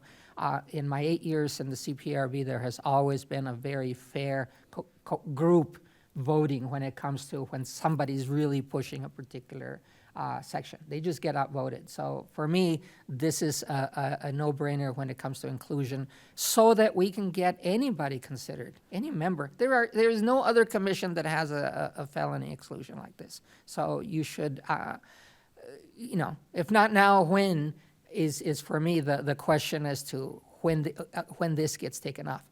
Now, the 2.5 roles of this is the next 3 pages are things that we have discussed within ourselves as to, if we can't change the structure, can we change the role that we play both for the city, for council? This, Carol is not on board for, she hasn't seen, so please don't put any of this on her. But we have come up with 4 sections in which perhaps our role ought to be one that is more than checking and reviewing a complaint, but actually being part of the process to strengthen the presence of police when it comes to the trust in them, when they're doing right, and when they're not, that they get called on. So basically, we ask you to consider that you give us, that you delegate to us a way to collect information, whether they're collecting it already and we aggregate it so that it's fair, but it shows what's happening behind the wall of what the police is. And it's also anonymous, too. We're not in the business of trying to out any particular officer through these reviews of the data. And so it makes a big difference when citizens are looking at it and we don't have an axe to grind when it comes to anti-police or pro-police. We just want to serve as the eyes of the public. The same would be when there's deliberations, reports that have to do with the police. We'd like to be part of that. Or the last one is that the complaint process itself needs to be changed at times, and we don't have full process of that. We don't have mayordomia, stewardship over that section. The last part that you should know about by now, but that it's coming anyway because it just went into effect. Go ahead, Tony, because these 2 parts are hard. Sure. So some of these things are regarding how the Safety Act that's currently on hold, pending the lawsuit that's going on with the state's attorneys, I'm sure you're aware of. But most of these things are not regarding cash bail. Actually, none of them are regarding cash bail, which is what the main point of that lawsuit is. These are just sections of the ordinance. The first one, 19-28. This, I think, has already been changed. However, it's not reflected in the ordinance, so we're just seeking that this be cleaned up regarding a verified complaint. We've removed the notarization requirement. Law under state law removes any requirement that there be a sworn complaint. So that's, we think, kind of an easy, low-hanging fruit one to change. The second section, 19-26, we're asking that we be given more access to information that's contained or controlled by the city, remove the ability of the city attorney or other officials to redact this. We think this is fair to give us more access because we're already required to maintain confidentiality. If one of the members were to somehow break that confidentiality, disclose things that weren't, that shouldn't have been disclosed, they can be removed from the board, possibly face other sanction. 19-37, the suspension of proceedings. This comes into play when we get a complaint from a complainant. It doesn't necessarily have to be the one that's subject to the suit. It could be someone who witnessed the account, and if the incident involves either a criminal case that's been filed by the state's attorney's office, or there's even the whisper of a civil suit against the city, someone will claim the recipient of the alleged misconduct will claim, I'm going to sue the city. That shuts down all the review. 9 times out of 10, maybe 99 times out of 100, that lawsuit never shows up, and this incident doesn't get reviewed. So we're asking that the mention of a criminal, or the fact that a criminal case has been instigated or charged, not preclude us from reviewing it. Whether or not, there is a criminal case against somebody, alleged misconduct by the police should be reviewed regardless of if there is a conviction by that individual, because it may not be that individual who's actually complaining. The second thing regarding the civil matter, we're requesting that until the case is actually filed, we'd be able to review this, because again, we think it's a very low risk that there's actually a civil suit with a lot of the things that we're actually seeing. 1938. Actually, before you go on ahead. that, there are already cases that have been suspended. They're just floating out there, and they're not necessarily coming to us because there's no specificity. We're working on that list with Carla of what cases have been suspended and never came back to us. That's a big hole in the transparency that we would have over cases. Go ahead. Sure. And then in 38, the information sharing, we're asking for access to internal investigations without police authorizations. Currently, we need to get police authorization. Again, the board members are subject to non-disclosure. It's part of their requirements to serve on the board. That's included in the other part of the ordinance. They can easily be removed by the mayor, which we all serve at the pleasure at on the board.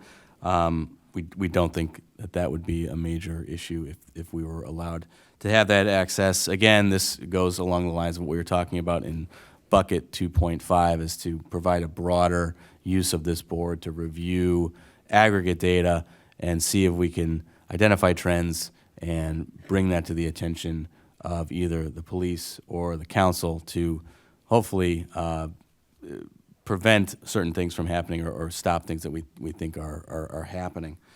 I think, we're on the next slide. Well, it's the last one, but we want to finish with this in that we realize that you are all, both city and council are in a context that has many other branches, except that we are charged with a specific part, which is our title would say it, that we are a review board for the police. We are the review of appeals right now, and we're saying, well, if you want a group to be reviewing the police, then we would be it, but you have to change then there. Whatever it takes, whenever it takes, that's on you. We're here to provide information and to provide the mechanics of how citizens, residents come up and have contact with the police. We have other details, but of course this is always too long than compared to, but we finally came to see you, so. Just a couple other things with changes to state law. All misconduct records now have to be permanently retained. They can't be destroyed. We just think this is an additional justification to give us access to those records to review them, make sure that they're still there, they're not going anywhere, and point out any concerns we have in city or in police policy or violation of the policy. There's an establishment of a professional conduct database that is retained by ILITSPA, which is the Illinois Law Enforcement Training Standards Board. What that does is, what they're now required to do is maintain a database of that's available to any chief of police, administrative officer, or a designee. So we're proposing that the CPRB be made a designee that would have access to that database, and that would be used to screen new hires. We envision an idea of potentially having those new hires be brought before the CPRB. They can be interviewed, discussed. We would have access to any potential records that are in that database and be able to review that. It could also be a position or a place where public comment could be directed at that particular hearing. It'd be handled by the CPRB at first. And pardon my ignorance, I don't know exactly what happens when a new hire is hired. If I don't know if the council has to approve it, but whoever would sign off on it, we could put our recommendation forward to them. But giving us access to this information could, again, just be another screening process for a new hire that comes to the city. The statutes that I listed there, I didn't go into detail about what they've done, but they've made major changes to what a police officer can and can't do when making an arrest, when someone is trying to escape, when prohibited uses of force, coming into contact with an individual or executing a search warrant. All of those things I think are ripe for review by our board, especially based on the changes that are there. Again, a lot of those things, these are all criminal offenses or listed under the criminal law. A lot of those things aren't going to end up being reviewed by the state's attorney in this county or any county really. So it falls really right within the ambit of our board to review and make sure that those new criminal procedures are being followed, and if there's a complaint about it, that it come before our board. A couple other new, the next three are criminal offenses. If an officer fails to render aid, fails to intervene,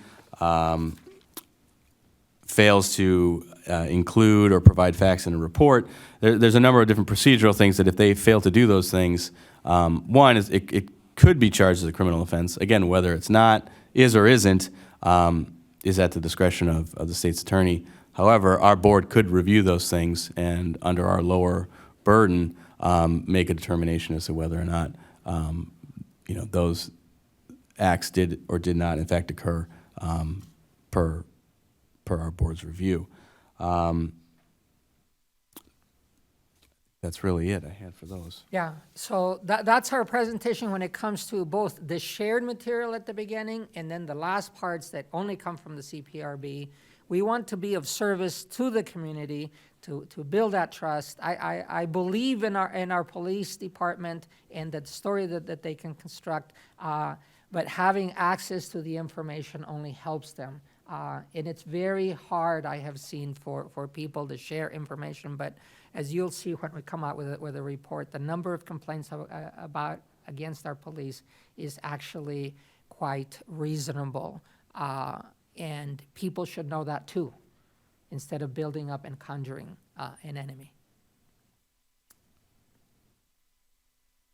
All right, questions for Tony and Ricardo? James? Yeah, thank you very much for this. I'm finding a lot of things in here that make sense. I'm finding some things in here that I'm not sure make sense. It would be really helpful to get a copy of this, because I found things in the presentation that didn't quite line up with this previous version, and I'm sure that's because of the editorial process, and I'd like to have them to look at. I did have like one really specific question. If you could roll back to almost the very beginning, maybe the second slide.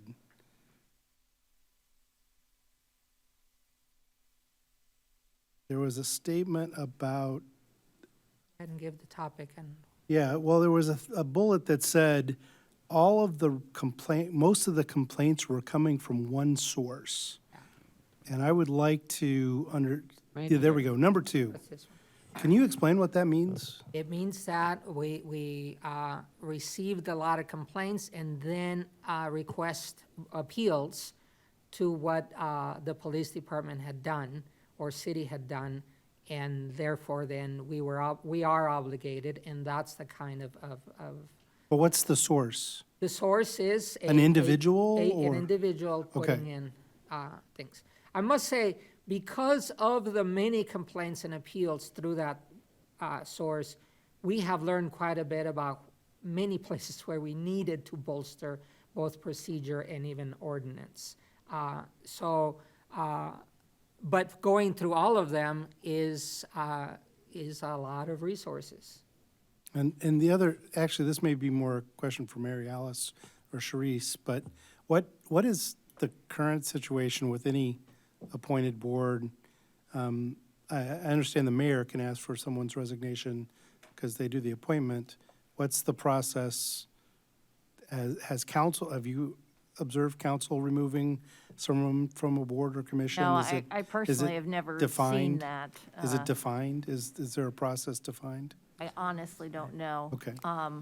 I've never seen it in the 5 years that I've been on city council. Go ahead, sorry.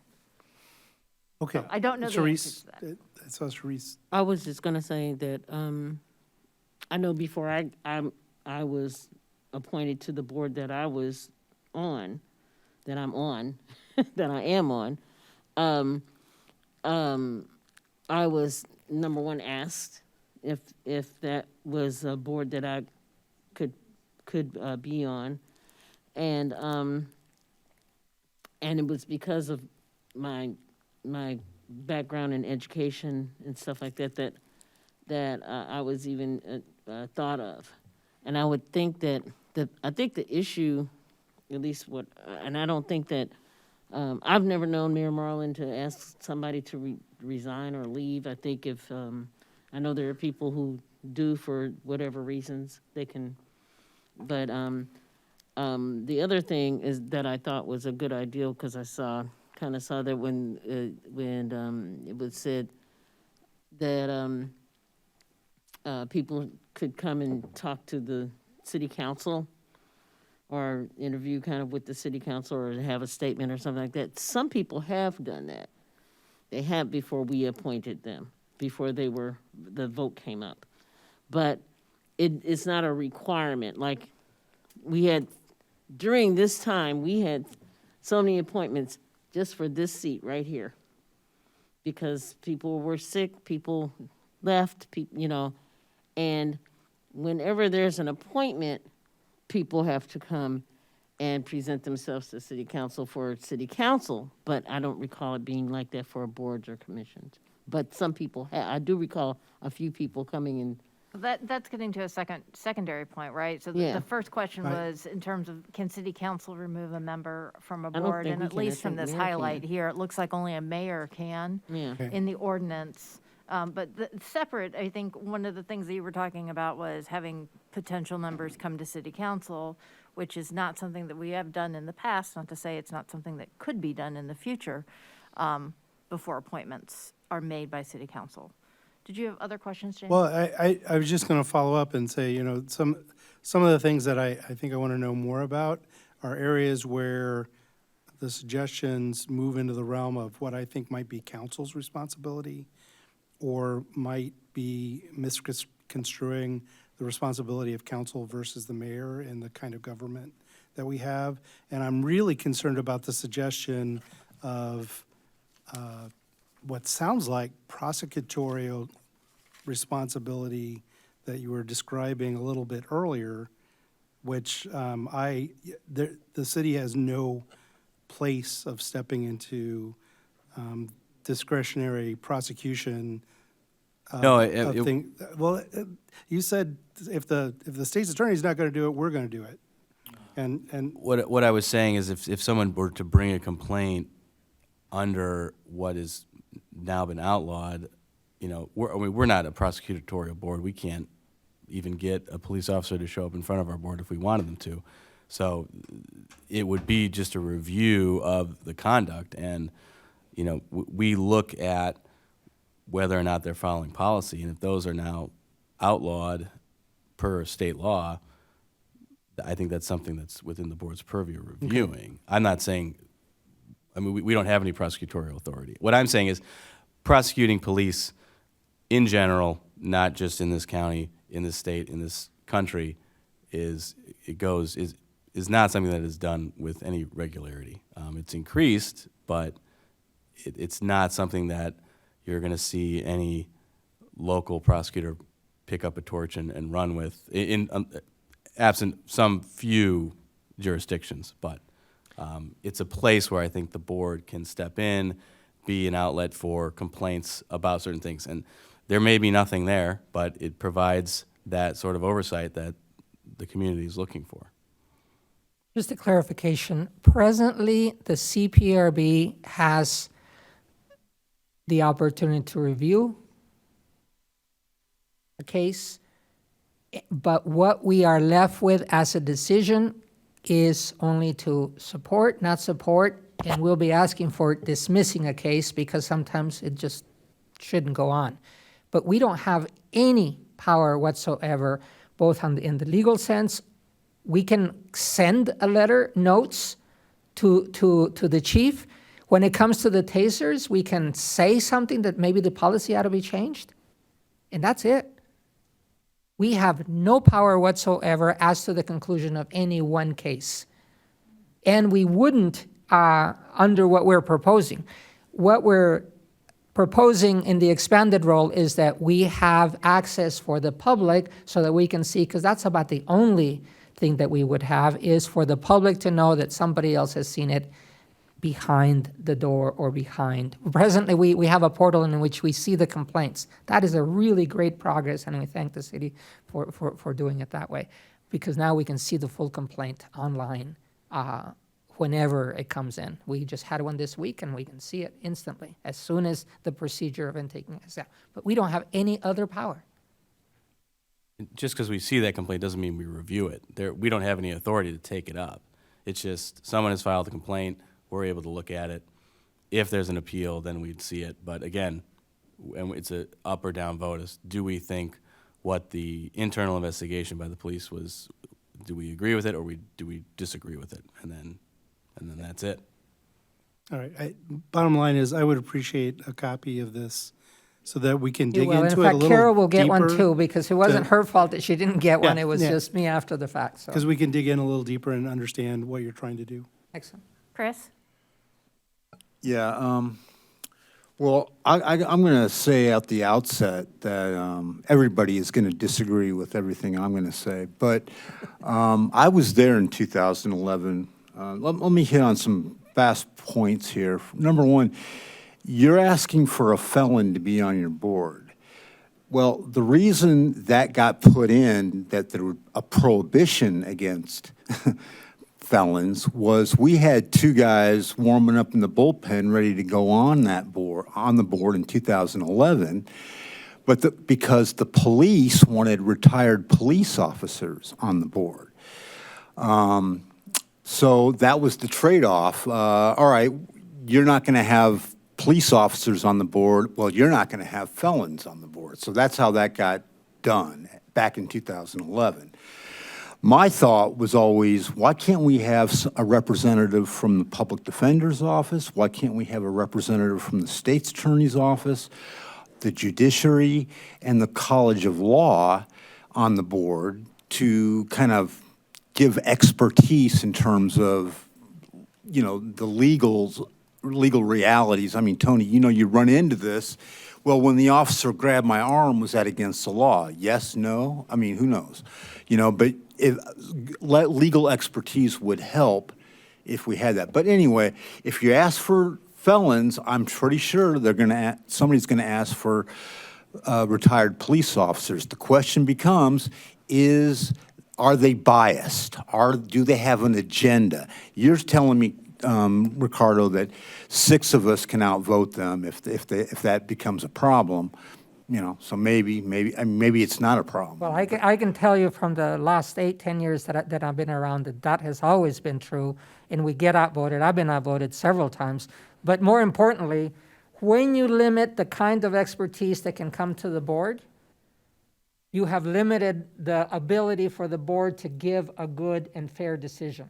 Whether it's a lawyer or whether it's somebody who has been arrested and knows what it's like, or somebody who has done the arrest for a particular reason and for a particular policy that we don't have. And I must tell you, it's been very hard, both use of force or sometimes when there is a policy cited in the investigation, we have to go look it up. And darn it, there's a lot of policies for police to keep track of. Yeah.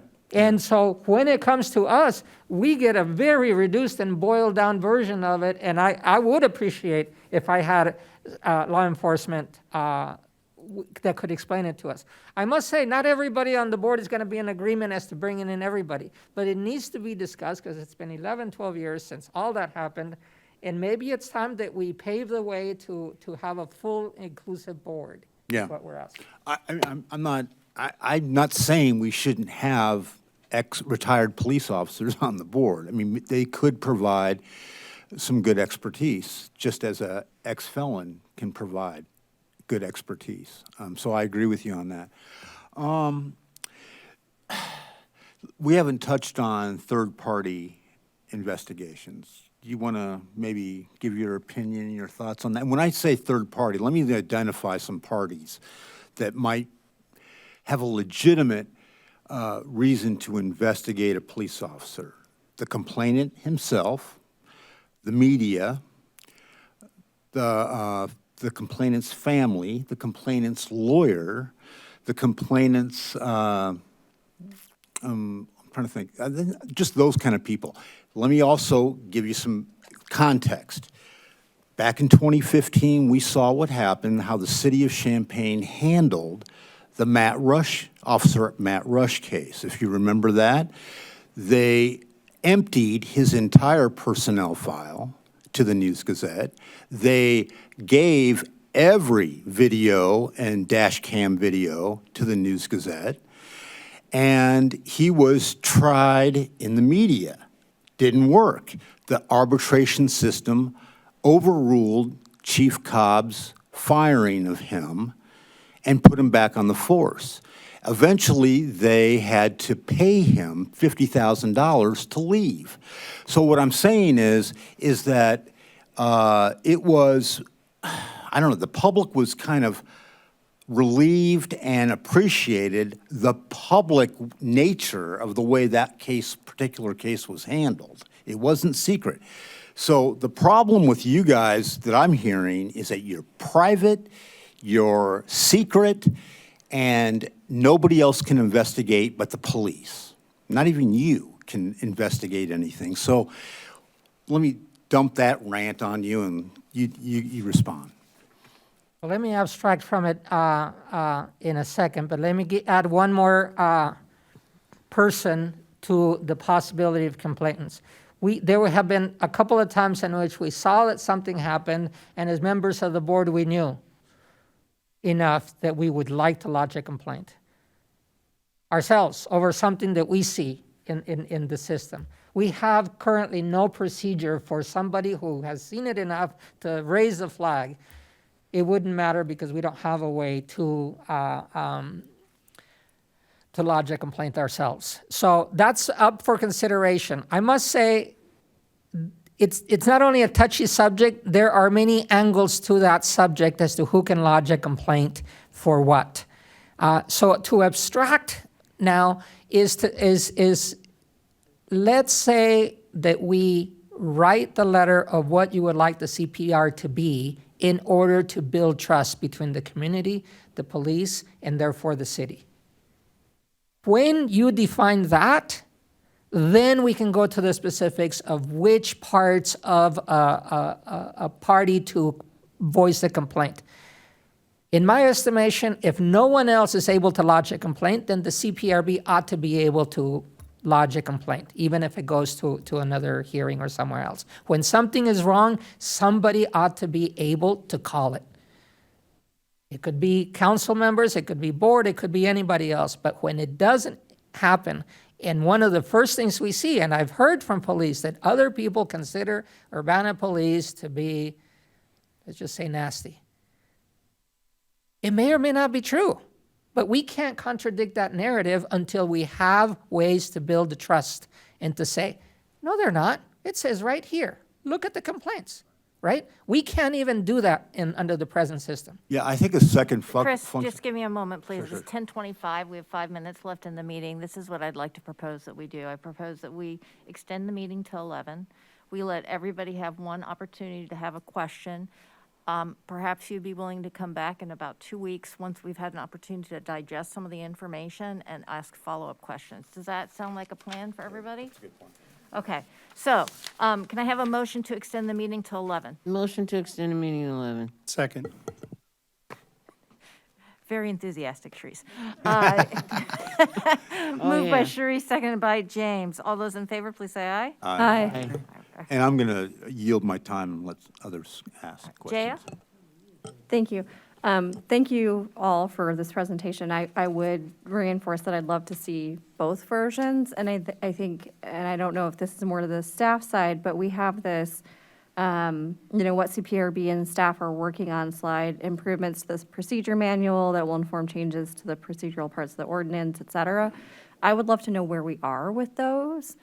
So if we can get an update on, like, does that mean a discussion has happened? Does that mean that there's been, a tentative policy drafted? If we could get a little bit more information on where are we with those, because I think that's the low-hanging fruit, right? We're going to need some time to work through some of these meatier, more difficult topics, including figuring out how do we remove some of those restrictions for who can be on the board. But there's a whole list of things here that we can be working on, right? And that was one of the things that, I've been waiting on. I know we keep kind of saying, like, we're hearing there are changes coming. So to get a little bit clarity of where we are with some of these things would be really helpful. We have a draft of the procedure manual that we're working through some of the thornier issues, trying to figure out, can we get consensus on it? Because what we would really like to do is to present to you ordinance revisions with as much consensus as possible, and then say, now here's where we diverge, and then let the public and anyone else comment on the positions that we've taken. And I hope we're still in that frame of mind, even though there's a lot of additional information that I heard for the first time tonight. I think we're committed to trying to bring something to you as a package. And it may be multiple packages because, one thing I just want everybody to be mindful of it, as there were many things that were introduced tonight as possible expansions of the scope of CPRB. We're struggling to do what CPRB is tasked to do right now, and we struggle to get a quorum. We're buried under this history of appeals that we have to have hearings on, that we've learned from them, but I feel like we don't have much left to learn from them, but we still have probably a couple dozen appeals to go. So just trying to manage all of that. So it may be that we come in, a couple different iterations, but fundamentally it has to be something that a volunteer board until if and when the council is ready to move to something a lot more robust that costs more money than we currently spend and implicates a lot more time on the part of the people involved. That's what we were trying to do is bring a set of proposals that work with the board as it's currently constituted. Chandra, Grace? Yeah, thank you so much for coming with us. I'm glad that we could have CPRB members and council here having this information share and collaborating. So I really appreciate sharing that and the work you guys are doing. I'm in full support of more oversight and transparency for the department, and CPRB being, as you said, kind of behind the door of what goes on in the department and having those kinds of eyes within that confidentiality bubble. I'm also definitely in support of policy changes involving CPRB. We've talked about some where, when someone wants to build a garage too close to the sidewalk, it goes to a commission and it comes to council for vote. But when we want to change training requirements for officers or the use of force policy, that doesn't have those same kinds of steps. So I would like to see a bigger picture of also including that in the process and taking these things, police policy changes, more seriously and having a more open process. I was wondering if maybe for the next time we talk, if you talk about, they have in the ordinance where it says the requirement that CPRB maintains a central registry of complaints, and I'm wondering how that works when you don't see them all and some are suspended, and if you could speak on that at the next one, if that's a bigger topic. And then also just another idea I wanted to throw out with this discussion. I got this in the mail, I think all council members did too, and on emails of also like automated police review systems that reviews body cam footage for like swear words or other kinds of things, just as an idea to kind of throw in the conversation as well. just to help with if there's any way that we could automate some of those things instead of watching through hundreds of hours of videos, if there is some AI thing that could help in some way, supplemental to the real human beings. I'm not saying as a replacement. And I'm looking forward to further conversations and collaboration on this. Really interested in those specific recommendations to the ordinance that you've highlighted here, and hoping to have more collaboration together and see what kind of changes we can make. Thank you. Chandra and Sharice, you guys haven't had an opportunity to speak. Would you like to add anything, or Sharice? Yeah, I just want to have the opportunity and the time to actually read up on all this stuff before, and your presentation is fine and all that. Anything else that you can give me that I can figure out, you know, I guess the one thing I worry about more than anything is the separation of branches within this. So I want to make sure everything is, well, basically constitutional. is where it falls. You know, I understand there's understand where a lot of the public is coming from regarding this, and I understand how they want you to have powers to do things. But then again, that's a branch of government that's like almost creating another branch of government, or another, at least a twig, to go on to do something that maybe our judicial branch has chosen not to do, or the legislative branch has said, no, you can't do that. I'm talking about the state, of course. And there's a lot more to it than just adding a sentence to an ordinance. You see what I'm saying? So I do worry about, I wonder about that. And I just want to be able to suss that out. I'm not an attorney, but I do study this stuff. I don't know if we're proposing,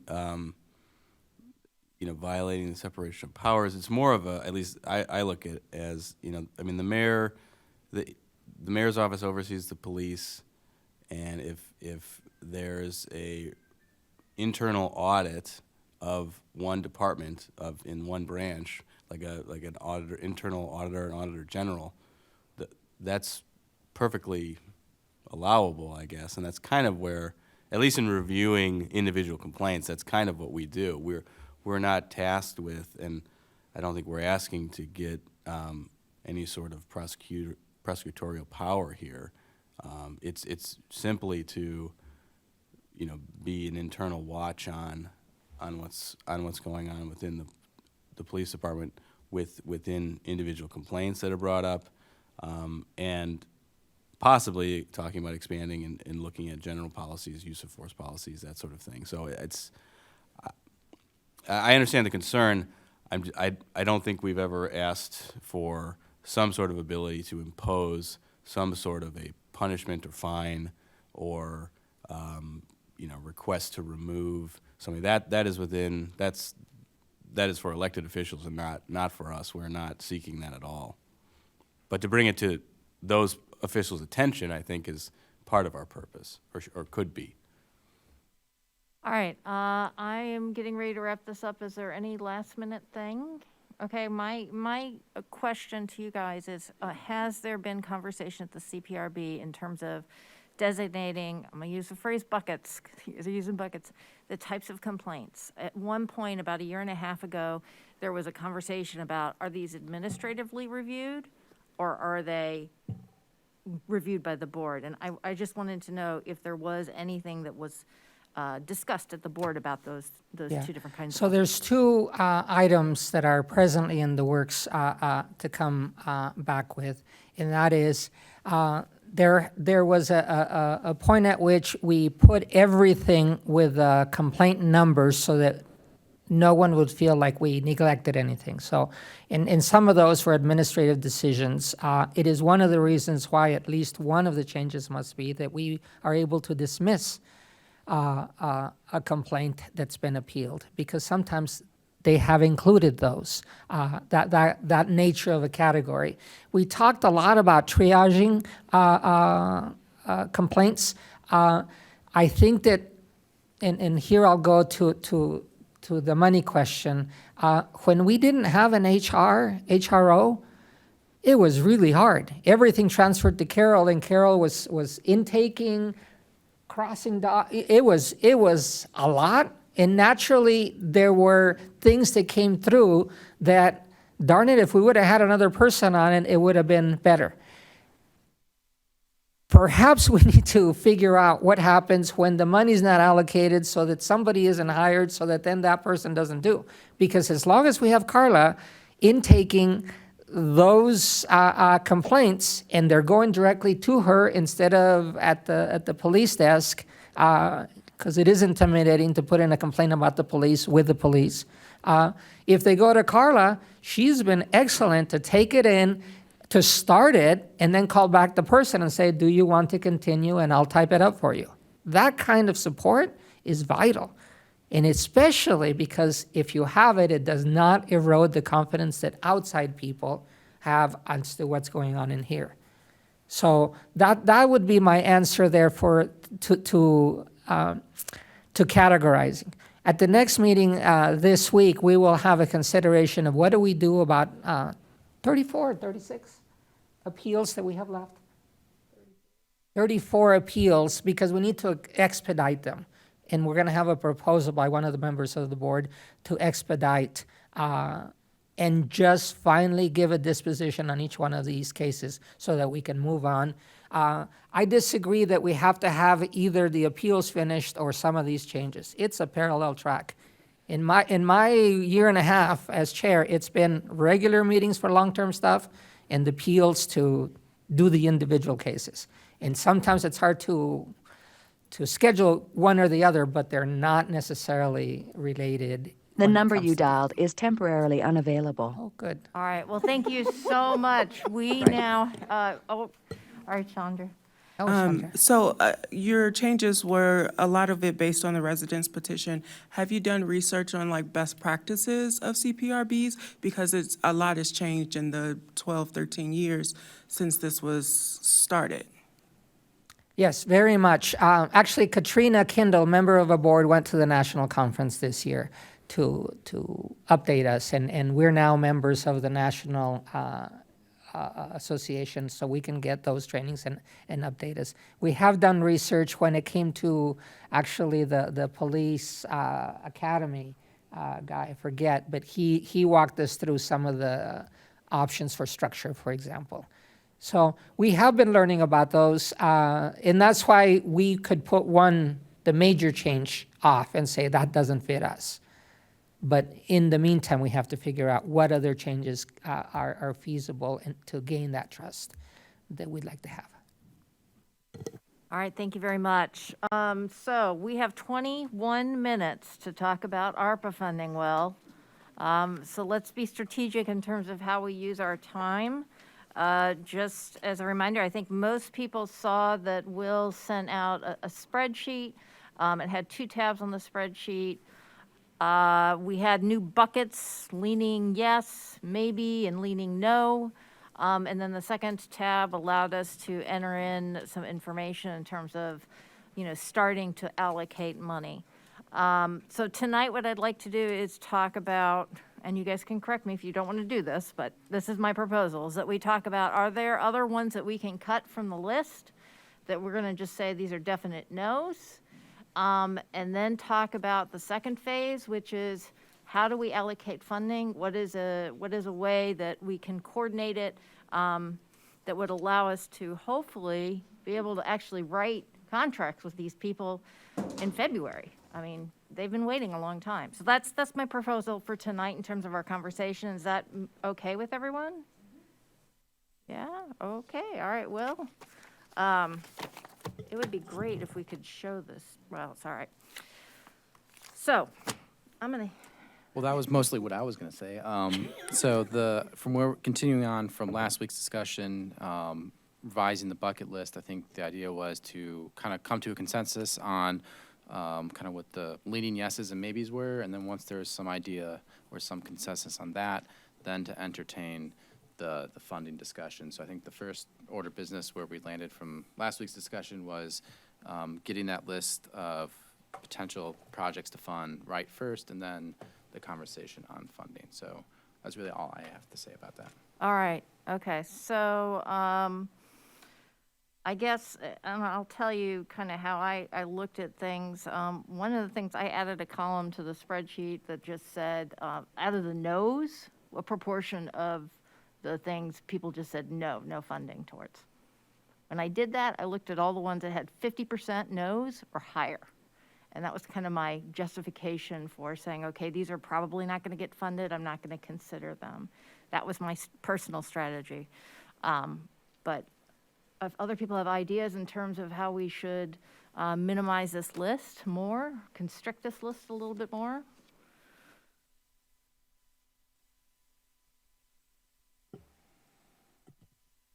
Therese? I'm just looking here on something that has more or less to like the maybes, which is like 25%, 25% or lower, or if there's zero maybes.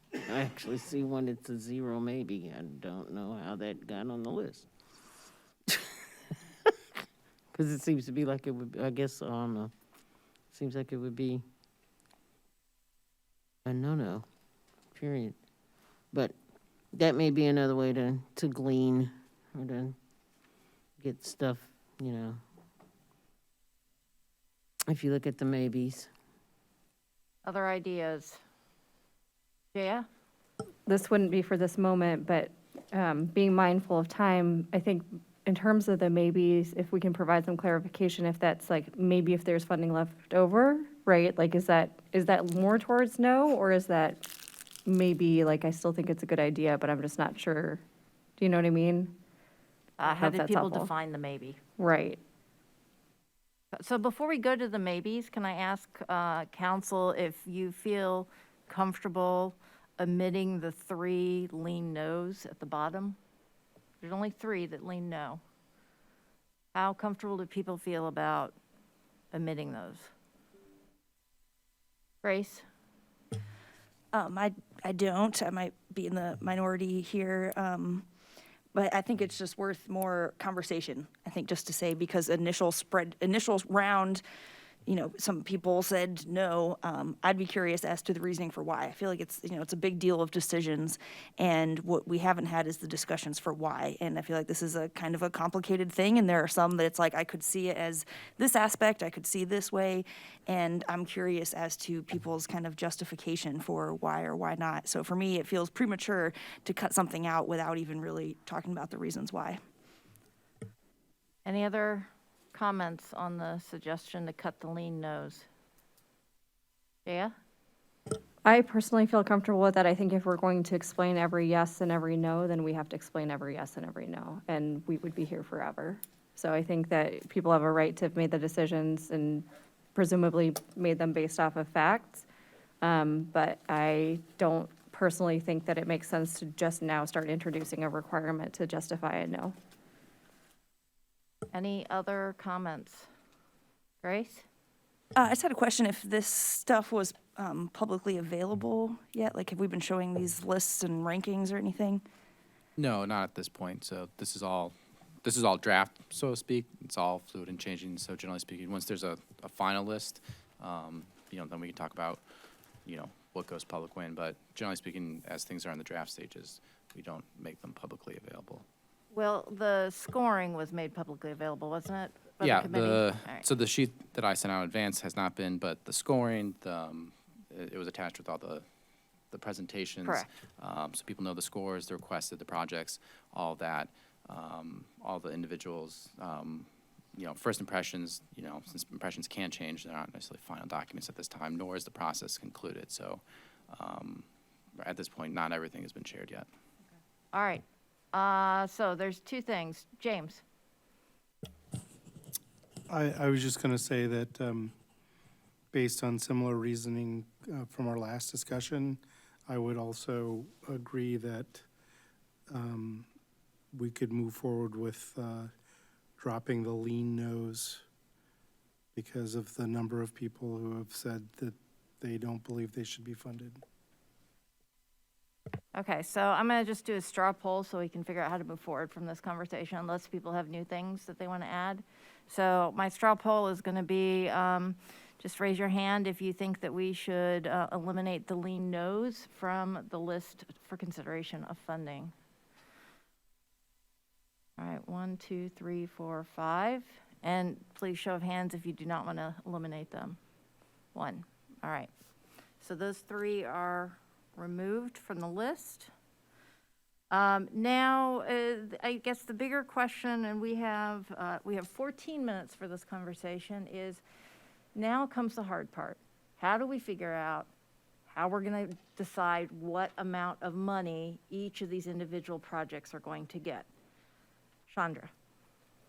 Did you all do the draft funding worksheet where you sort of assign some figures? I think like if that could be a start, like for instance, like the Urbana Free Library application, like if we could look at a range, like if, I mean, one council member said give them half or whatever, look at the range of each one. If everyone did this worksheet to the, you know, allocate money till it comes to close to 10 million. I got mine to 9.9. So like if everyone just allocates monetary amounts, we can have a range and then start the discussion on the lean yeses. Okay. Chris? Yeah, I mean, Chandra, let me understand what you're saying. You're saying we should probably just go ahead and assign money to the ones we want to fund. Individual, yeah, yeah. You look at the sheet and you individually assign monetary amounts to what you want to fund. And then we come back and say, you know, look at that range and try to have I mean, it might take a while. Maybe we do 3 or 4 a night or whatever, and, you know, try to find a figure for each one. So I'd like to add a qualifier to your suggestion. I do think that it would be good if we all independently and individually filled out our own spreadsheet. And then those spreadsheets are collated so that there is a mean and a standard deviation. You can see the variance between the numbers that council members suggest. My caveat here is I am cognizant that Carol reminded us that if we are going to give people partial funding, we have to be sure that they are able to do what they said they were going to do. And so my suggestion is, and although it's maybe not my suggestion, but there is a thing that says rationale. So when I went through and made my suggestions for myself, I put notes in there and said, I'm willing to do X with this amount of money. And so I think if we had both the mean, the standard deviation, and then a list of what people said that how they were going to partially fund people, that would give us a starting point. Jaya, did you want to add something? I just agree. Thank you. Grace? I also agree with that as the next step. And I had some questions on this spreadsheet. So one of the many second to most recent email maybe from Will on it, there's that tab of that draft funding worksheet. And I think that's what Chandra is referencing here. And if you could help me understand some of these columns. So I understand, you know, the name funding request, % of possible score, that's from the original staff and RPC scoring, right? Favorability based on council leaning yes over no, I get that one. Funding starting point as a percentage, that's the one I don't know where those numbers are coming from. So you just multiply the % of possible score times the favorability rating, and then that's the starting percentage. So that one is just really a visual cue to kind of try to gauge how well it scored and how well it's like to kind of give a baseline value. Those are really just, I mean, they're not, I wouldn't even call them suggestions, they're just kind of a starting off point to just try to give some numerical value to think of how they all rank versus each other. Does that answer your question? Yes, so then the funding starting point is you've just multiplied it by that % possible score and favorability rating? Yes, and then, so that's the percentage, and then to get the actual number, that's, you multiply the percentage times the request, and then that's the starting point as far as the spreadsheet goes. But then, you know, the column next to it for the, you know, the initial ideas from individual folks, you don't have to do that. That's where the idea of the rationale next to it is. You might, you know, this is just a generic number. It may or may not make sense, and you can kind of go from there. But that just kind of offers a starting point to, I think, start jogging the brain.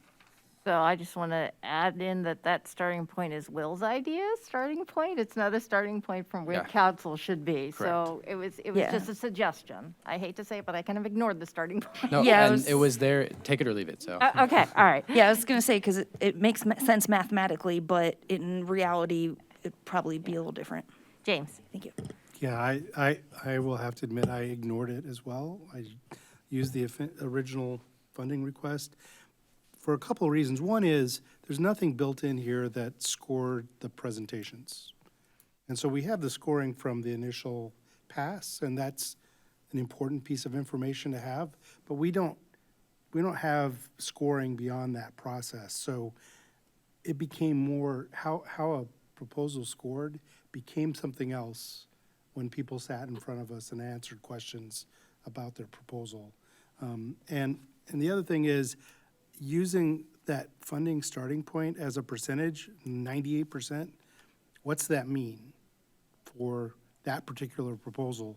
You know, cutting 2% off of that, that has no logic behind it with regard to whether that program can be done at 98%, or if you go down and find one that's, 25%. That doesn't take into the account the advice that Carol gave us to look at when we make this justification of partial funding. It needs to be relative to what they asked for and what the component parts are that could be adjusted, whether it's number of staff or different parts of the project that you might want to support or not support. That's why I didn't feel like this mathematical approach had relevance with how I wanted to proceed. All right, so any other ideas in terms of how to move forward? James? I'm just going to say that the suggestion to send in our funding recommendations, and sorry, have Will look at all those and evaluate the deviation, and if we're all lined up, that makes it a lot easier. If there's a spread, as Chandra was mentioning, then we probably have to do some more work. And I will also add in that, I look at the leaning yes as the ones that we should focus on with that discussion, and then the maybes as the, I don't want to rule them out. I'm just saying that we should, when we get done with that process, if we feel like we have more funding, if there's funding left over, that's when I would talk about I would suggest we talk about the maybes, but that's just how I had maybe in my head. All right, so Carol? I just want to say something, maybe it doesn't need to be said, but is it understood that if people do their individual allocations, that $10 million is the total that they can allocate? Absolutely. Okay, I just want to say that out loud to make sure. No, I appreciate that. You cannot send in a spreadsheet with more than $10 million. That is a large number. I would also say that if you don't want to fully fund somebody, that you have to state what you are willing to fund or how you came up with that number as a requirement. Because otherwise, we have nothing to have a conversation about, right? We just know, somebody says 50,000, somebody says 100,000, but nobody knows why. So, Chandra, did you want to add something? I was going to say with the rationales, that's what I did do. I tried to look at their proposals, look at their budget requests, and choose things that, if I'm doing partial funding, what that partial funding would go towards. And I think it's good to put the rationale on the sheet, but also when we have conversations, I think people should be prepared to share their rationales too, and as part of the conversation. Because some of them I don't have rationales for, it's just, I don't know. You look at the thing, some of them, the program can still run without the full funding. Well, that's your rationale. Your rationale is the program can Okay. continue to run I will with I will less type funding. that in, because some I left blank, because it was okay, all right, thanks. Grace? I was just wondering if we set a goal time on this, like when That we're was my having our next next ARPA stage. thing, or when to have these allocations in. Okay, so it sounds to me like there's a mix. Some people have almost completed their spreadsheet with everything. Some people are close to being done. Some people maybe haven't started that process yet. So when should we have a deadline to give to Will, keeping in mind that Will's going to need time to pull all this information together for us to have the next conversation? So if Keeping we in make- mind, we're gonna need time to do all that kind of stuff So too. I'm just So. want to, these are the boundaries that I'm going to set for us. I think it would be great if we could actually have something in council that says we're going to give money in February with things. People can get the money. Working backwards, that gives us 3 weeks in January right now. And so, yeah. It's the 17th. Are there any proposals in terms of when this should be done? I mean, given people's schedules and so forth. I mean, Will, how fast do you think you can put the information together? Like, if we said by Friday? So Could you the do it by- spreadsheet with mean, median, min, max, and even the average adjusted for the standard deviation is already ready to go. So whenever you get it to me, Can we say Monday? We'll that's send you right. the numbers. So as soon as I can turn it around, one business day, and then get it. ready. Thursday. So, but One today is business Tuesday. day. I know. Right, if it was Monday, maybe Thursday, but Okay. that would push us back a week, and That we'll will push us back a week. Can I clarify, when you say one business day, like if we gave you things, they were in your inbox Monday morning, is it possible by council? Yes. Because Well, yeah, and the Next following one, Monday. if all the, using the same spreadsheet sent out, if all the allocations are in there, I can get it that day. But in addition to that, we would need a list of the rationales that go with each one. Is that possible? I can't do that. In a very ugly format, yes. It can be ugly. Yeah. It can be ugly. So you're Doesn't have to saying be in a week? color-coded with red. Okay, so what I'm hearing from people is if we get it by Monday morning at 8 AM. No, you're not hearing that from me. Okay, send it on Sunday night.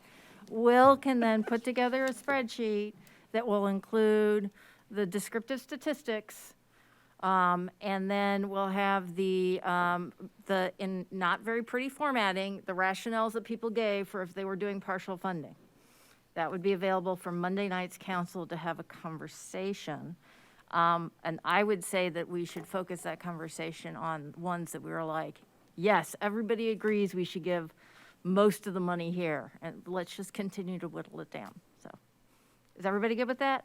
Monday morning, 8 AM. I am not good with that, but I'm just gonna say that. I'm not good Can you with that. send it on Sunday? Huh? No. If I can't do it on Monday, what makes you think I'd send on Sunday? Duh. No. No.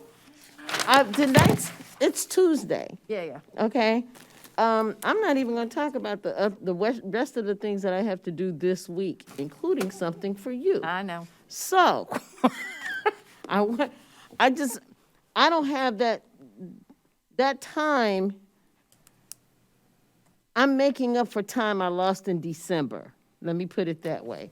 So to rush me with that right now does not work for me. I'm just saying that. Okay, so then the question is, what does work?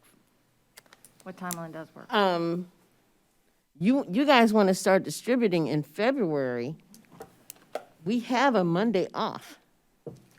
And I would like to be able to have that discussion to be honest, at the beginning of February, instead of rushing to try to get it done in January.